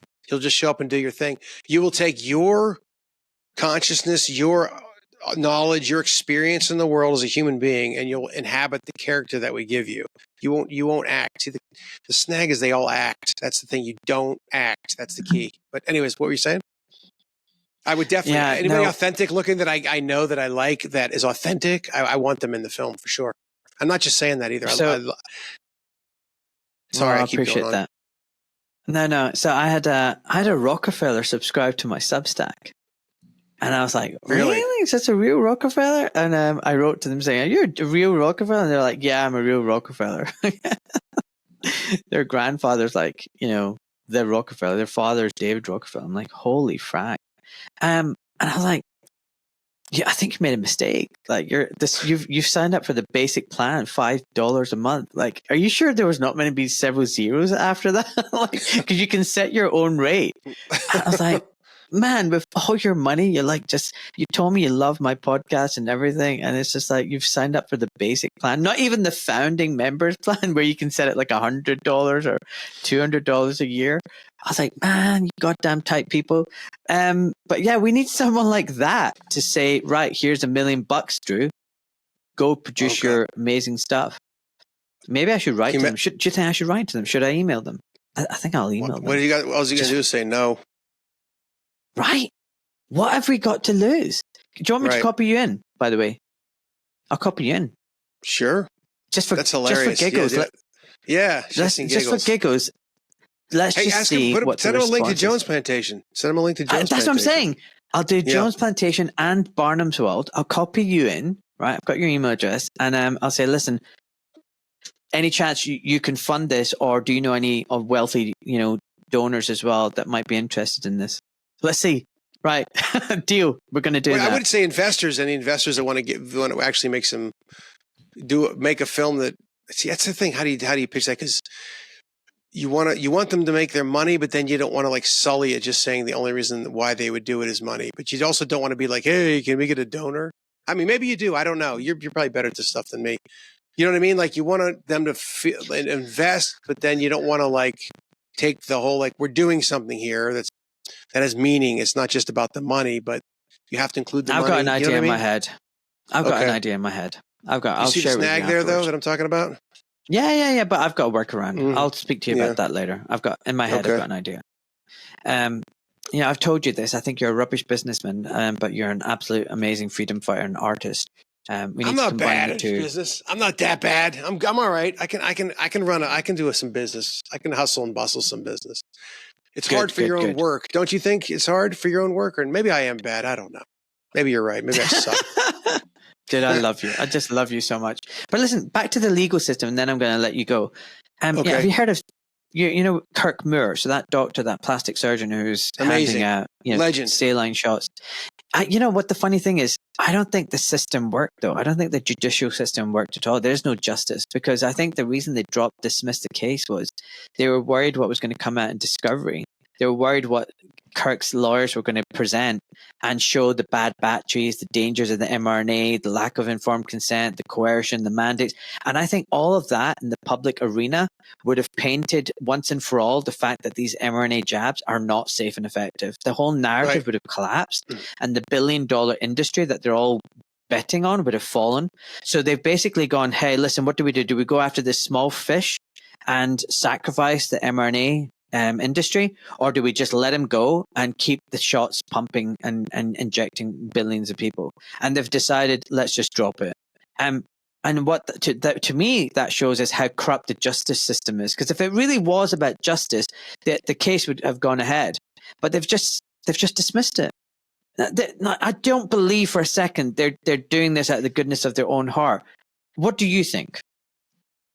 No, of course not. I mean, I don't know anybody with a brain in their head that would think that he's going to win that case because of the justice was served. You have to find a way to beat the system with their own game. That's really the only way out. So, I mean, he got a victory. He got out of that. It's so funny because I saw that interview you did with him and I had a laugh. It's kind of a sick sense of humor because you're talking to him and you're like, listen, man, you're you're a beautiful, wonderful man. You're amazing. He goes, don't you ever let them change you. Even if they give you 35 years, don't you let them change you. And I started laughing. I'm like, oh, what? There's 35 years? Don't let them change you? You sure about that? Even if they put you away for 35 years, you stay the same. The guy's like, what? Yeah, and of course the system didn't. I mean, you have to beat them at their own game, and like you said, hope the situation politically and the vision of what's going on there, it works to your favor. The optics. But the fact is that as long as he didn't go to prison, that's I have no expectations for any justice or anything like that in the system. As long as he didn't go to prison, and what he did was based. I love it. I want to talk to that guy sometime. Hi, me again. You're listening to the Doc Malik podcast. This show is 100% independent and fully funded by listeners like yourself. So if you wish to support Ahmed in all that he is doing, then please subscribe to his channel on Spotify or on his Substack, or simply buy him a coffee with one of the donation links which can be found at docmalik.com. Now, let's get back to the show. I can introduce you. Okay. Dude, Yeah, I thought my pep talk was quite good. I thought my pep talk was quite good. I'm not knocking it. It was great. It was great. I'm not knocking it. That part just cracked me up because you were being totally sincere. I was just like, it just cracked me up, Even if they cut your head off, don't you ever change. Don't you ever change. Oh, I love that guy so much. I had a chat with him off air. He's really down, dude. Really, he sounded broken. And I was so upset for him. Really upset for him. So I'm delighted he's got this win. Really, really happy for him. He's a good guy. But listen, I'll introduce you. He's not on Signal anymore, so I've got his number, and I'll just tell him. Actually, I'm speaking to him later on today. I'll tell him then. Is that all right? I don't think I've got your number. I think I've just got you on Signal. Can you do me a favor and on Signal send me your number as well? I'll give you my. How does that? I'm 01. I think the U.S. don't is the put country. it here. Yeah. Just send me your. No, I'm not going to give you my number here. I'm not an idiot. I'm just saying, I was just wanting the country good. So that guy needs to consider leaving the country. I mean, I'm serious because they'll wait if somebody's really got it in for him. I don't know. He's probably fine, but I don't know what his situation is if he wants to leave the country. But they'll come back around and go after you. Oh, don't say that. Suzanne Humphreys told me this as well. She said that they won't let him off the hook. They'll come for him. Sometimes they do, but you look at and again, we go back to the mafia guys because so much of that stuff is trumped up. And when the people that are charging you are more mobster than you, I mean, the government that put away these mob guys, I don't want to go off on the mob, but they're way bigger criminals. And I mean, literally, we can go into specific details of it because I know a lot about that stuff. For some reason, that does interest me. But they don't leave you alone. They go after you for one thing, you get off, and they go after you again. They're if they want you, here's the point: if they want them, they're going to get them. So do they want them? I don't know. But he might want to just get the hell out of Dodge for a while. I don't know. Wow, that's so man. It's just there is no justice. It's so sick, It's just us. That's what they call it. Just us. Yeah. All right, fine. There's some other stuff I wanted to say to you, but I've kind of forgotten now.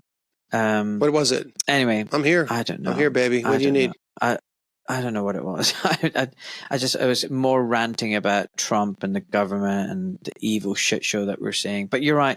Look, in summary, we all globally have to raise our consciousness as humanity. And I don't know about you, but I just feel like we're going through cycles, tens of thousands of years, humanity gets to this point, and then it just becomes really, really bad. And then we all kind of implode, and then we pick ourselves up, and the system just repeats itself, rinse, repeat. And that's why we're locked on planet Earth. That's why we, as a species, are not transcending. We're just stuck. Mm-hmm. Ultimate form of Groundhog Day. Anyway, it's really interesting. Just my daughter had her end of year drama class event. Okay. Yesterday, and cute. Dude, everywhere I saw, it was just a disaster. Most parents were seriously obese and overweight. The the instructors and teachers are all woke as hell. And I'm like, oh, dude, why am I sending my daughter here? But my daughter loves dancing and singing. And I just look around me and I'm not impressed by the state of humanity.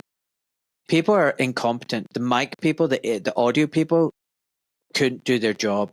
The girls were singing and you couldn't hear them. The mics would suddenly then come on and they're blaring. Then they were quiet. And they've got all the gear. They've got like decks and decks of stuff, but it was all awful. The audio visual is awful. The acoustics is awful. No one could do their job. I went and spoke to the vice principal. She got really upset and triggered by, I just said, look, by the way, there's something seriously wrong with the audio visual acoustics. Like, we can't hear it.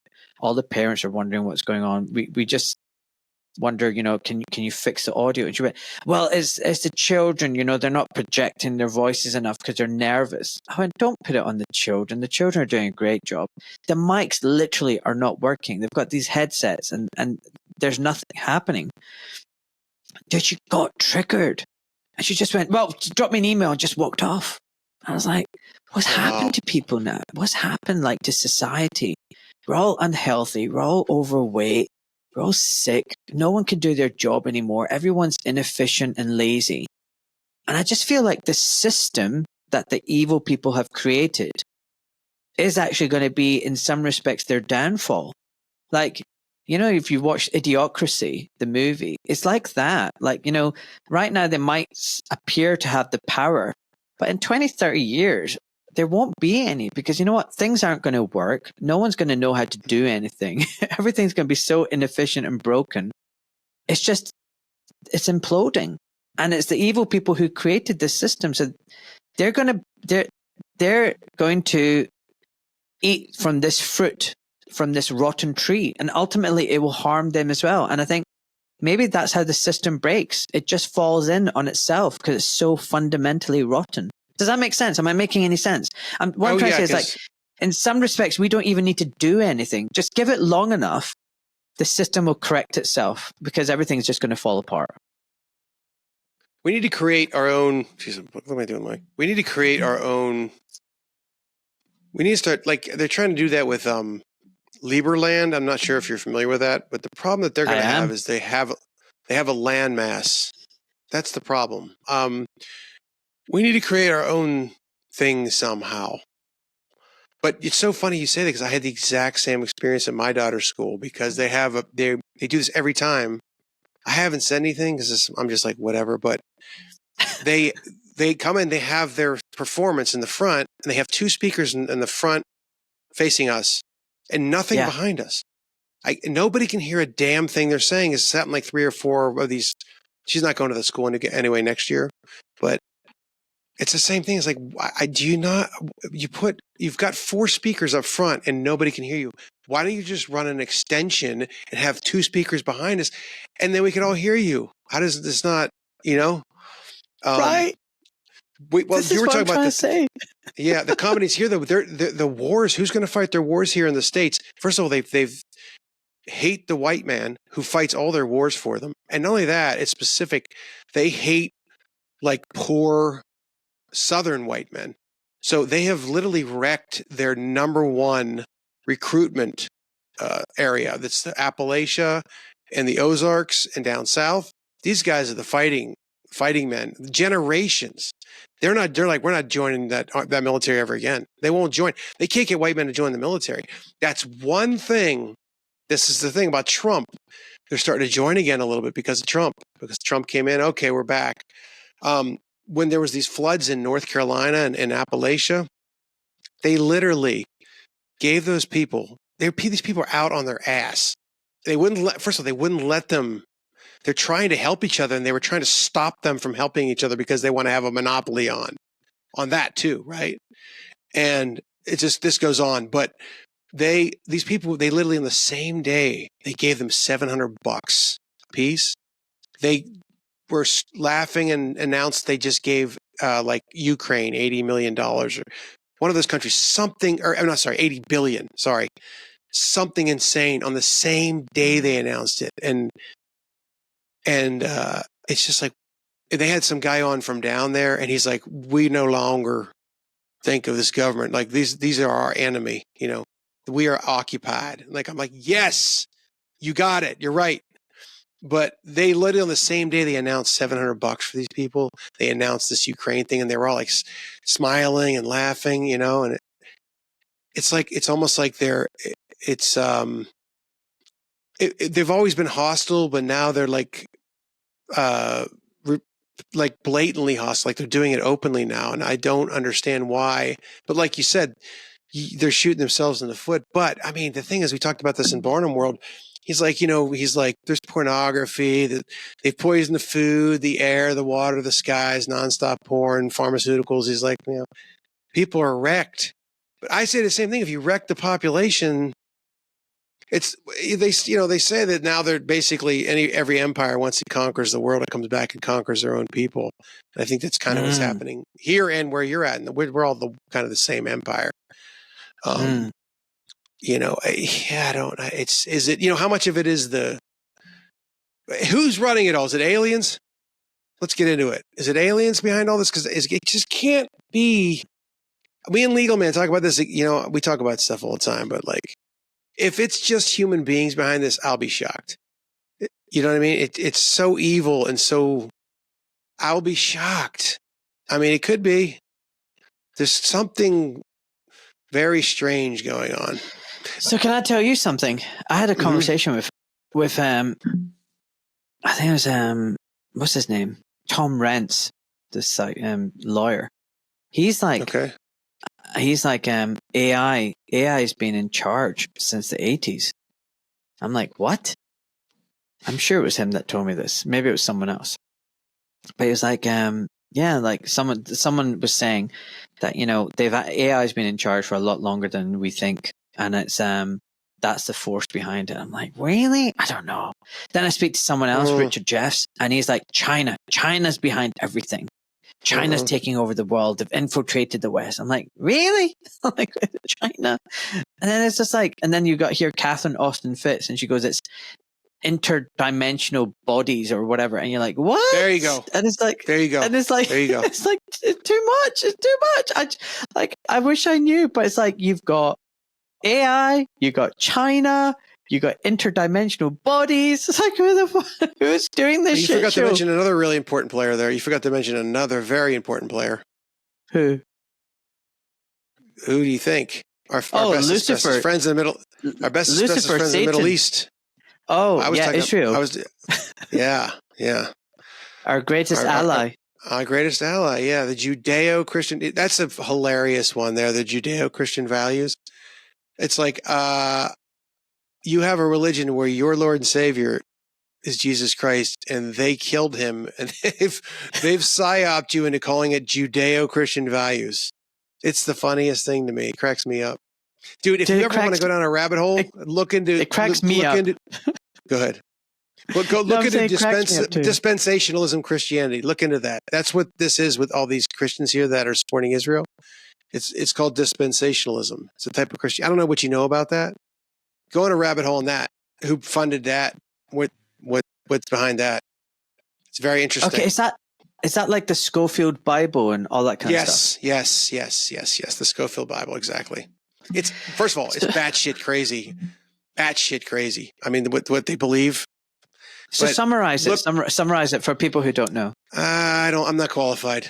I'm still researching it. And in a rough sketch kind of thing. Just I don't want to butcher it. But I'll give you an extremely rough sketch. It's pretty clear that the guy who wrote that Bible was funded by Jews to convince Christians that to push for Israel and to push Israel and to push Zionism and to create Israel. So they created this thing to con Christians into believing that Zionism is basically Israel from the Bible. That's as far as I'm going to go on it because I need to know more. But that's where I'm at with it. So I'm going to talk about dispensational Christianity. It's this theological framework within some branches of evangelical Satanism. Wait, is this the Wikipedia version, by the way? Yeah. Okay, well, Wikipedia is good because that's where you get the official narrative. It's always good for the official narrative, but go ahead. Yeah, so key beliefs are 7 dispensations, and it's like 7 eras. You've got the innocence, Adam before the fall. You've got the conscious, Adam to Noah. You got human government, Noah to Abraham. Promise, Abraham to Moses. The law, Moses to Christ. Grace, the church age. And kingdom, millennial reign of Christ. And it's literal interpretation of scripture. So it's all about literal, biblical prophecy, especially prophecy. Israel and the church are distinct. A central tenet is that God has 2 separate plans, one for Israel and one for the church. That's Modern right. Israel is often seen as having a continuing prophetic role. So you need to support the modern Israel. So modern Israel is apparently the same as biblical Israel, although it's not. It's completely not. No. For end time focus, so you're very excited about the end time focus. That's right. They got to get the second temple built. That's right. Yes. No. Third temple. So it's the rapture. The believers are taken up before the tribulation. They have a 7-year tribulation. Then they have the second coming of Christ. And then there's literal 1,000-year reign, millennial kingdom. And it's popularized by the Schofield Reference Bible. There you go. That's right. Made in the 1800s, right? Yeah. That's right. Look into him. Not here, but at some point. Yeah. Oh, wow. Look into who he hung out with and what Jewish-only club he was involved in that he belonged to. Really? Do you know that they believe that when all this stuff goes down, that literally people in graves are going to rise up out of the graves and go to heaven? I'm not making this up. Really? I don't think I am. Yeah. Again, wow. I've done some cursory look at this. Wow. Okay, fine. Well, this is the PSYOP, isn't it? So they've basically convinced good white Christians that or not. But I mean, you know what I mean? Most people are inherently good. Wouldn't you agree with that? You're right. Yes. Most people aren't. So that's what I mean. The PSYOP is to convince most good, decent Christians into believing something that's completely not the case. Retarded. Let me finish that sentence for you. Completely retarded.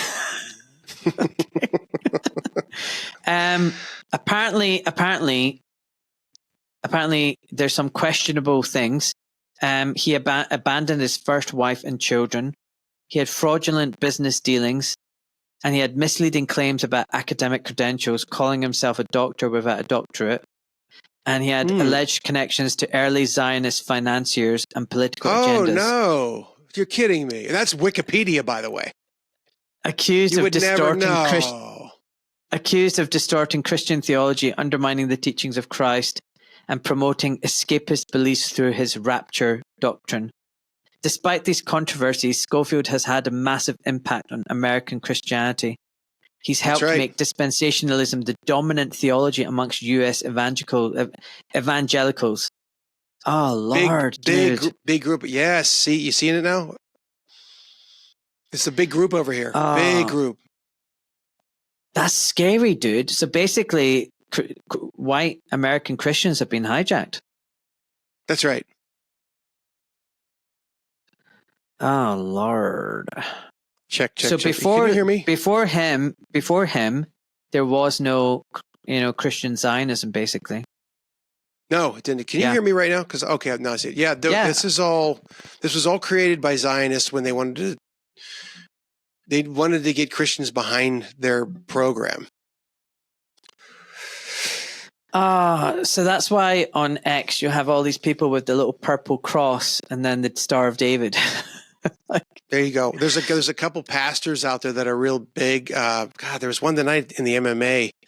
I can't. He's one of the biggest ones. And when you listen to this guy talk, he's such a fool. He's such a fool.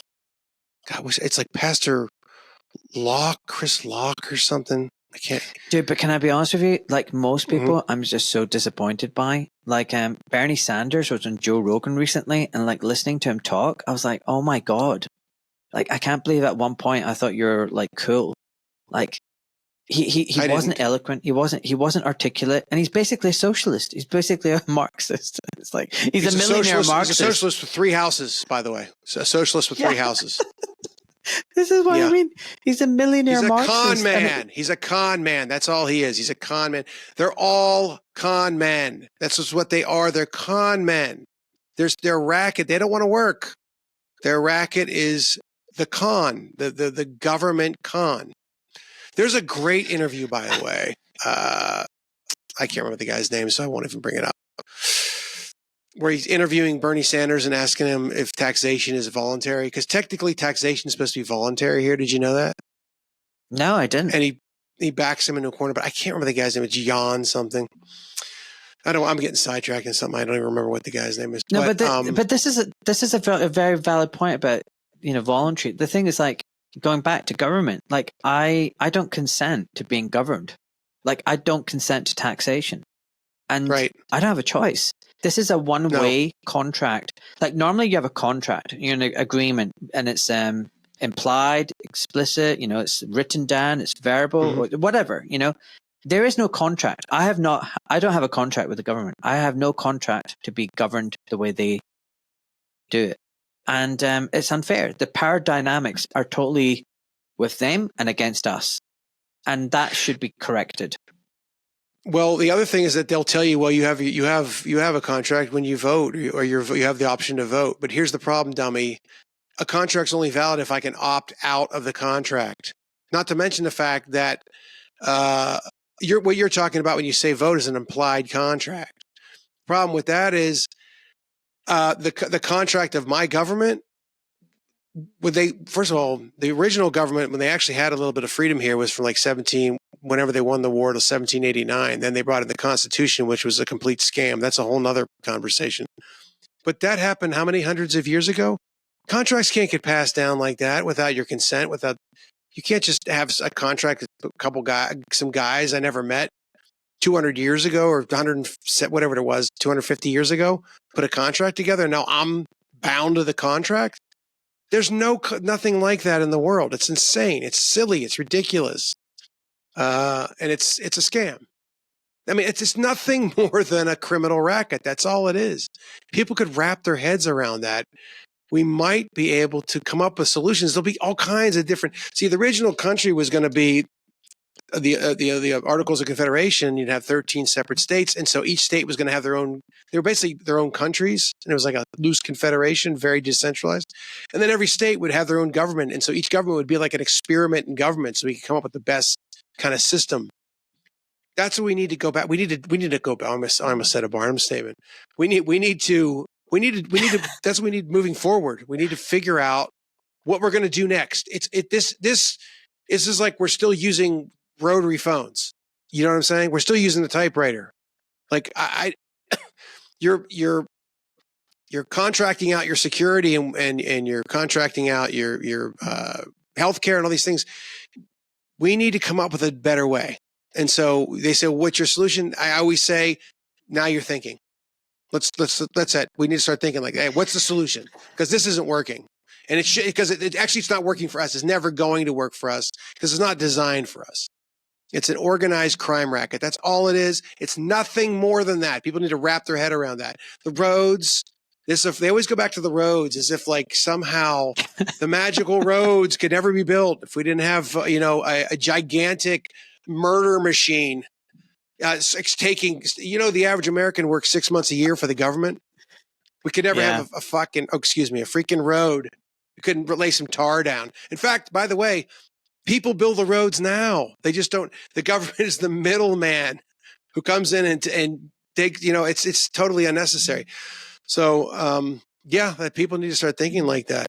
I'm going to send a picture of the potholes here in England. I'm telling you right now, it's like it used to be in Pakistan in the 80s. And I bet you the roads in Pakistan are better now than they are in the UK. I kid you not, dude.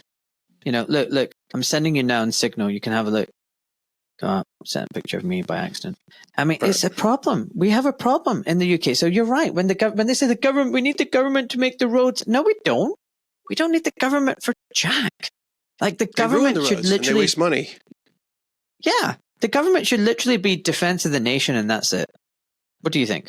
I think that's it. I don't think you need a government to defend the nation. Even better. Okay, fine. Why would you need to? Yeah, no, it's just not. The government's cause wars with the nation. You know, think about all the wars we've had. You think? Oh wow. Oh my God, it looks like Pittsburgh. That's ridiculous. Because what happens is when the government gets involved, it's all they control the contracts, all the money. So so like if we're me and you live in a neighborhood and we decide we need a road built, we all get together and decide we're going to build a road, and we contribute to the road. We're going to fire the contractor if the road isn't built properly. But if the government does it, then they hire the contractors. They give them the money for their campaigns, or give them whatever money that they can extort out of the funding for the road. They extort money out of the funding for the road. They don't give a damn if the road gets built, unless just adding an extra person there to scrape money. It's just like the mob tax in New York. There used to be a mob tax in New York City. Every building had a 2% tax.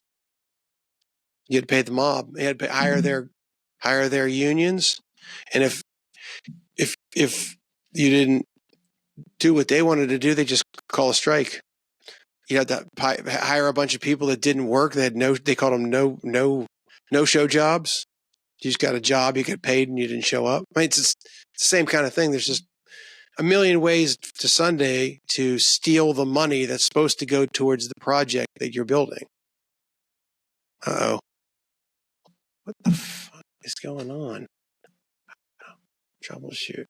I don't know why. This is ridiculous. I don't know why it keeps freezing. Like the government doesn't want us to talk about this. Listen, before you disappear forever, final question. You're on your deathbed. Okay. Before you pass away and meet your maker, what do you tell your loved ones? Goodbye. I love you. That's your final words of wisdom and advice.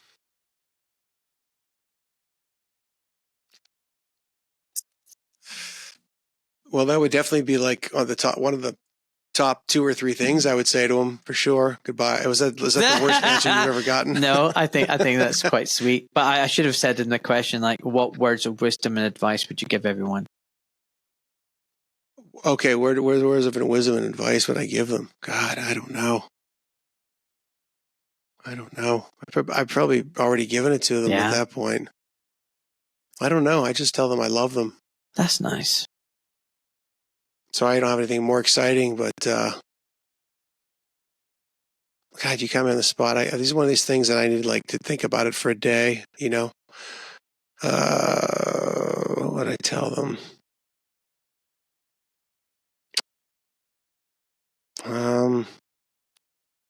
What's the first thing that comes into your head? Don't overthink it. First thing that comes... All right, well, the first thing that comes into my head would be that... one of the rarest commodities in the world is integrity. Don't ever sacrifice your integrity. You know what? It's funny you asked me that. Now I think about it. I was taking a shower today, and I actually thought about, I can't believe I didn't think of this, being in my deathbed and talking to my daughter. How did I not remember this? And I said to her on my deathbed that life is very short, but it's also very long. And so a superpower on this world is perseverance. Perseverance, because one of the biggest mistakes that people make is they get scared and they don't stick it out. They quit. And I mean, there are times when you have to make pragmatic decisions that are good for your life, but if you are going into the end zone and you cut right at the 20-yard line and stop because you're worried you're not going to make it to the end zone, you will regret it for the rest of your life. You won't fulfill your destiny on this planet. And that comes from personal experience, because the field that I chose, I didn't get into until I was in my 30s. And when I I went to grad school. At the time, it seemed like the thing to do. This was before I realized what horseshit education was now. But when I really started working, I was like 36 when I started, even though I was working in grad school.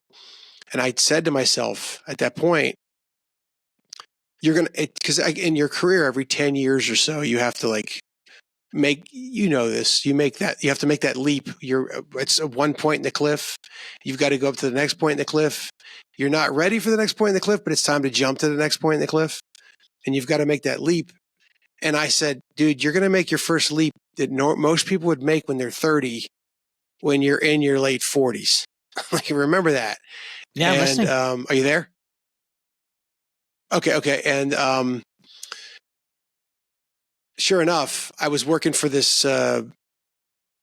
this AI or VR company as like their production person, and they gave us stocks in the company, and we were all gonna become millionaires. And one day they came in and told us that they couldn't pay the bills. And literally the next day, well, no, this was a good thing though. I went and I called my buddy he's like a fantastic entrepreneur, and it's a long story, but anyways, I went and worked. The next day I was at one of his warehouses working as a forklift operator for $17 an hour. And I was like 47 years old.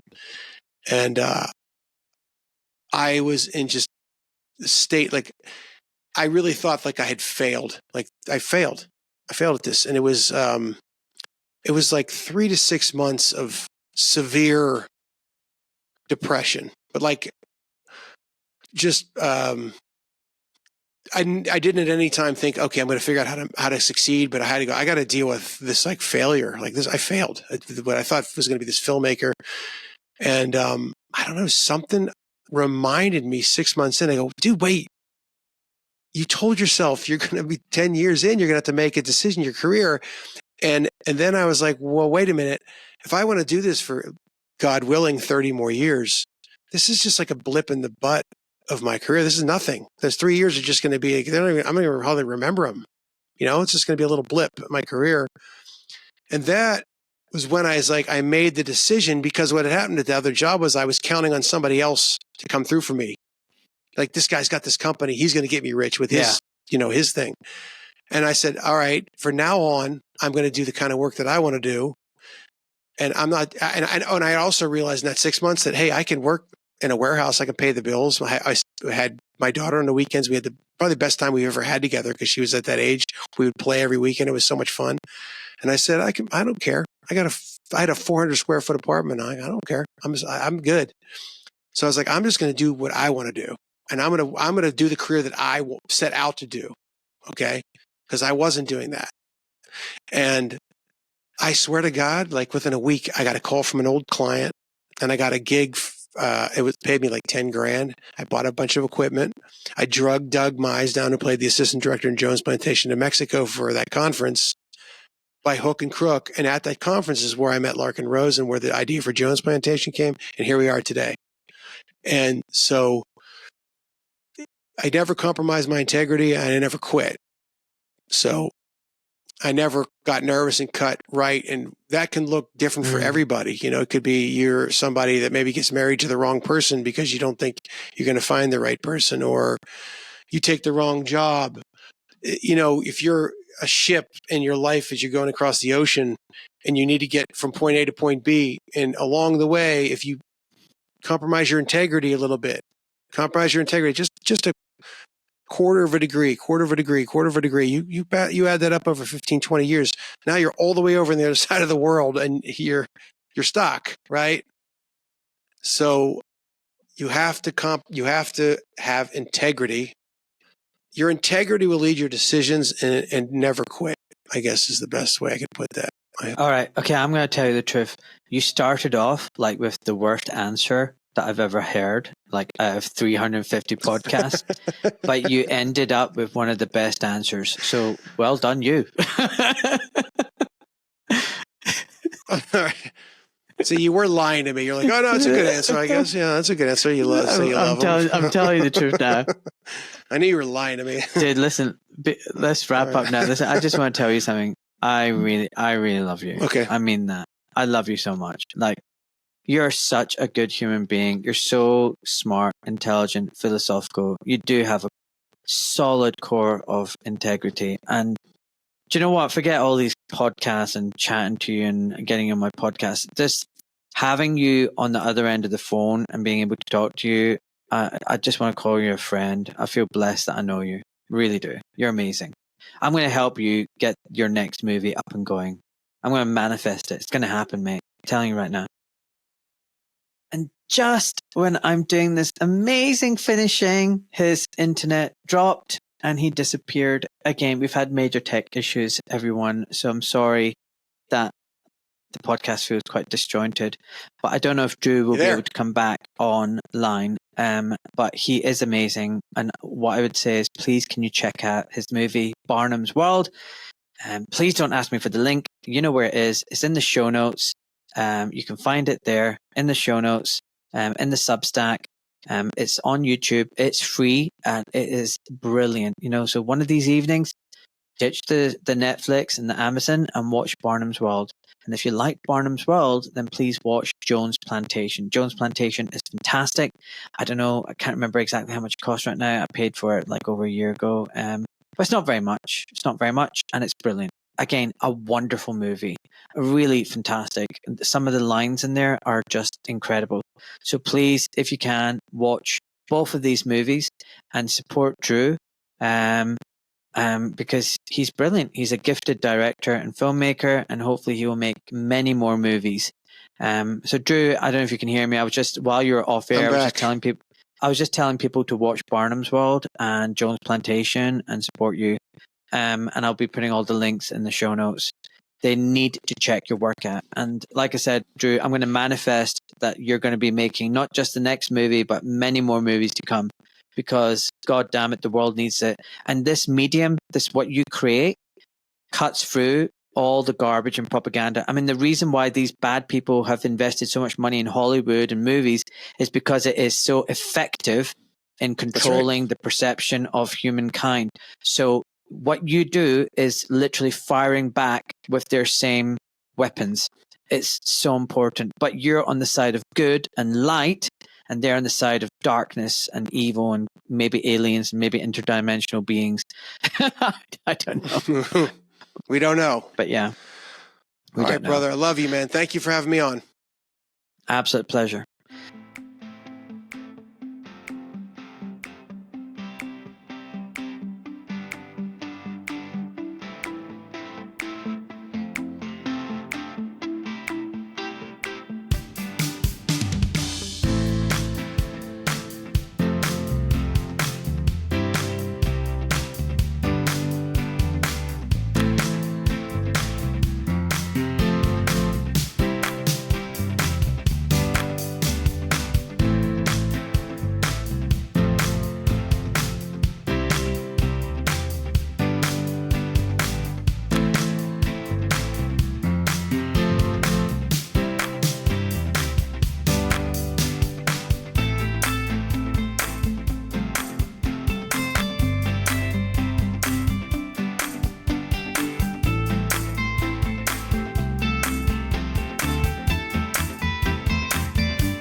I, Ahmed Malik, am a private civilian protected by the Geneva Convention.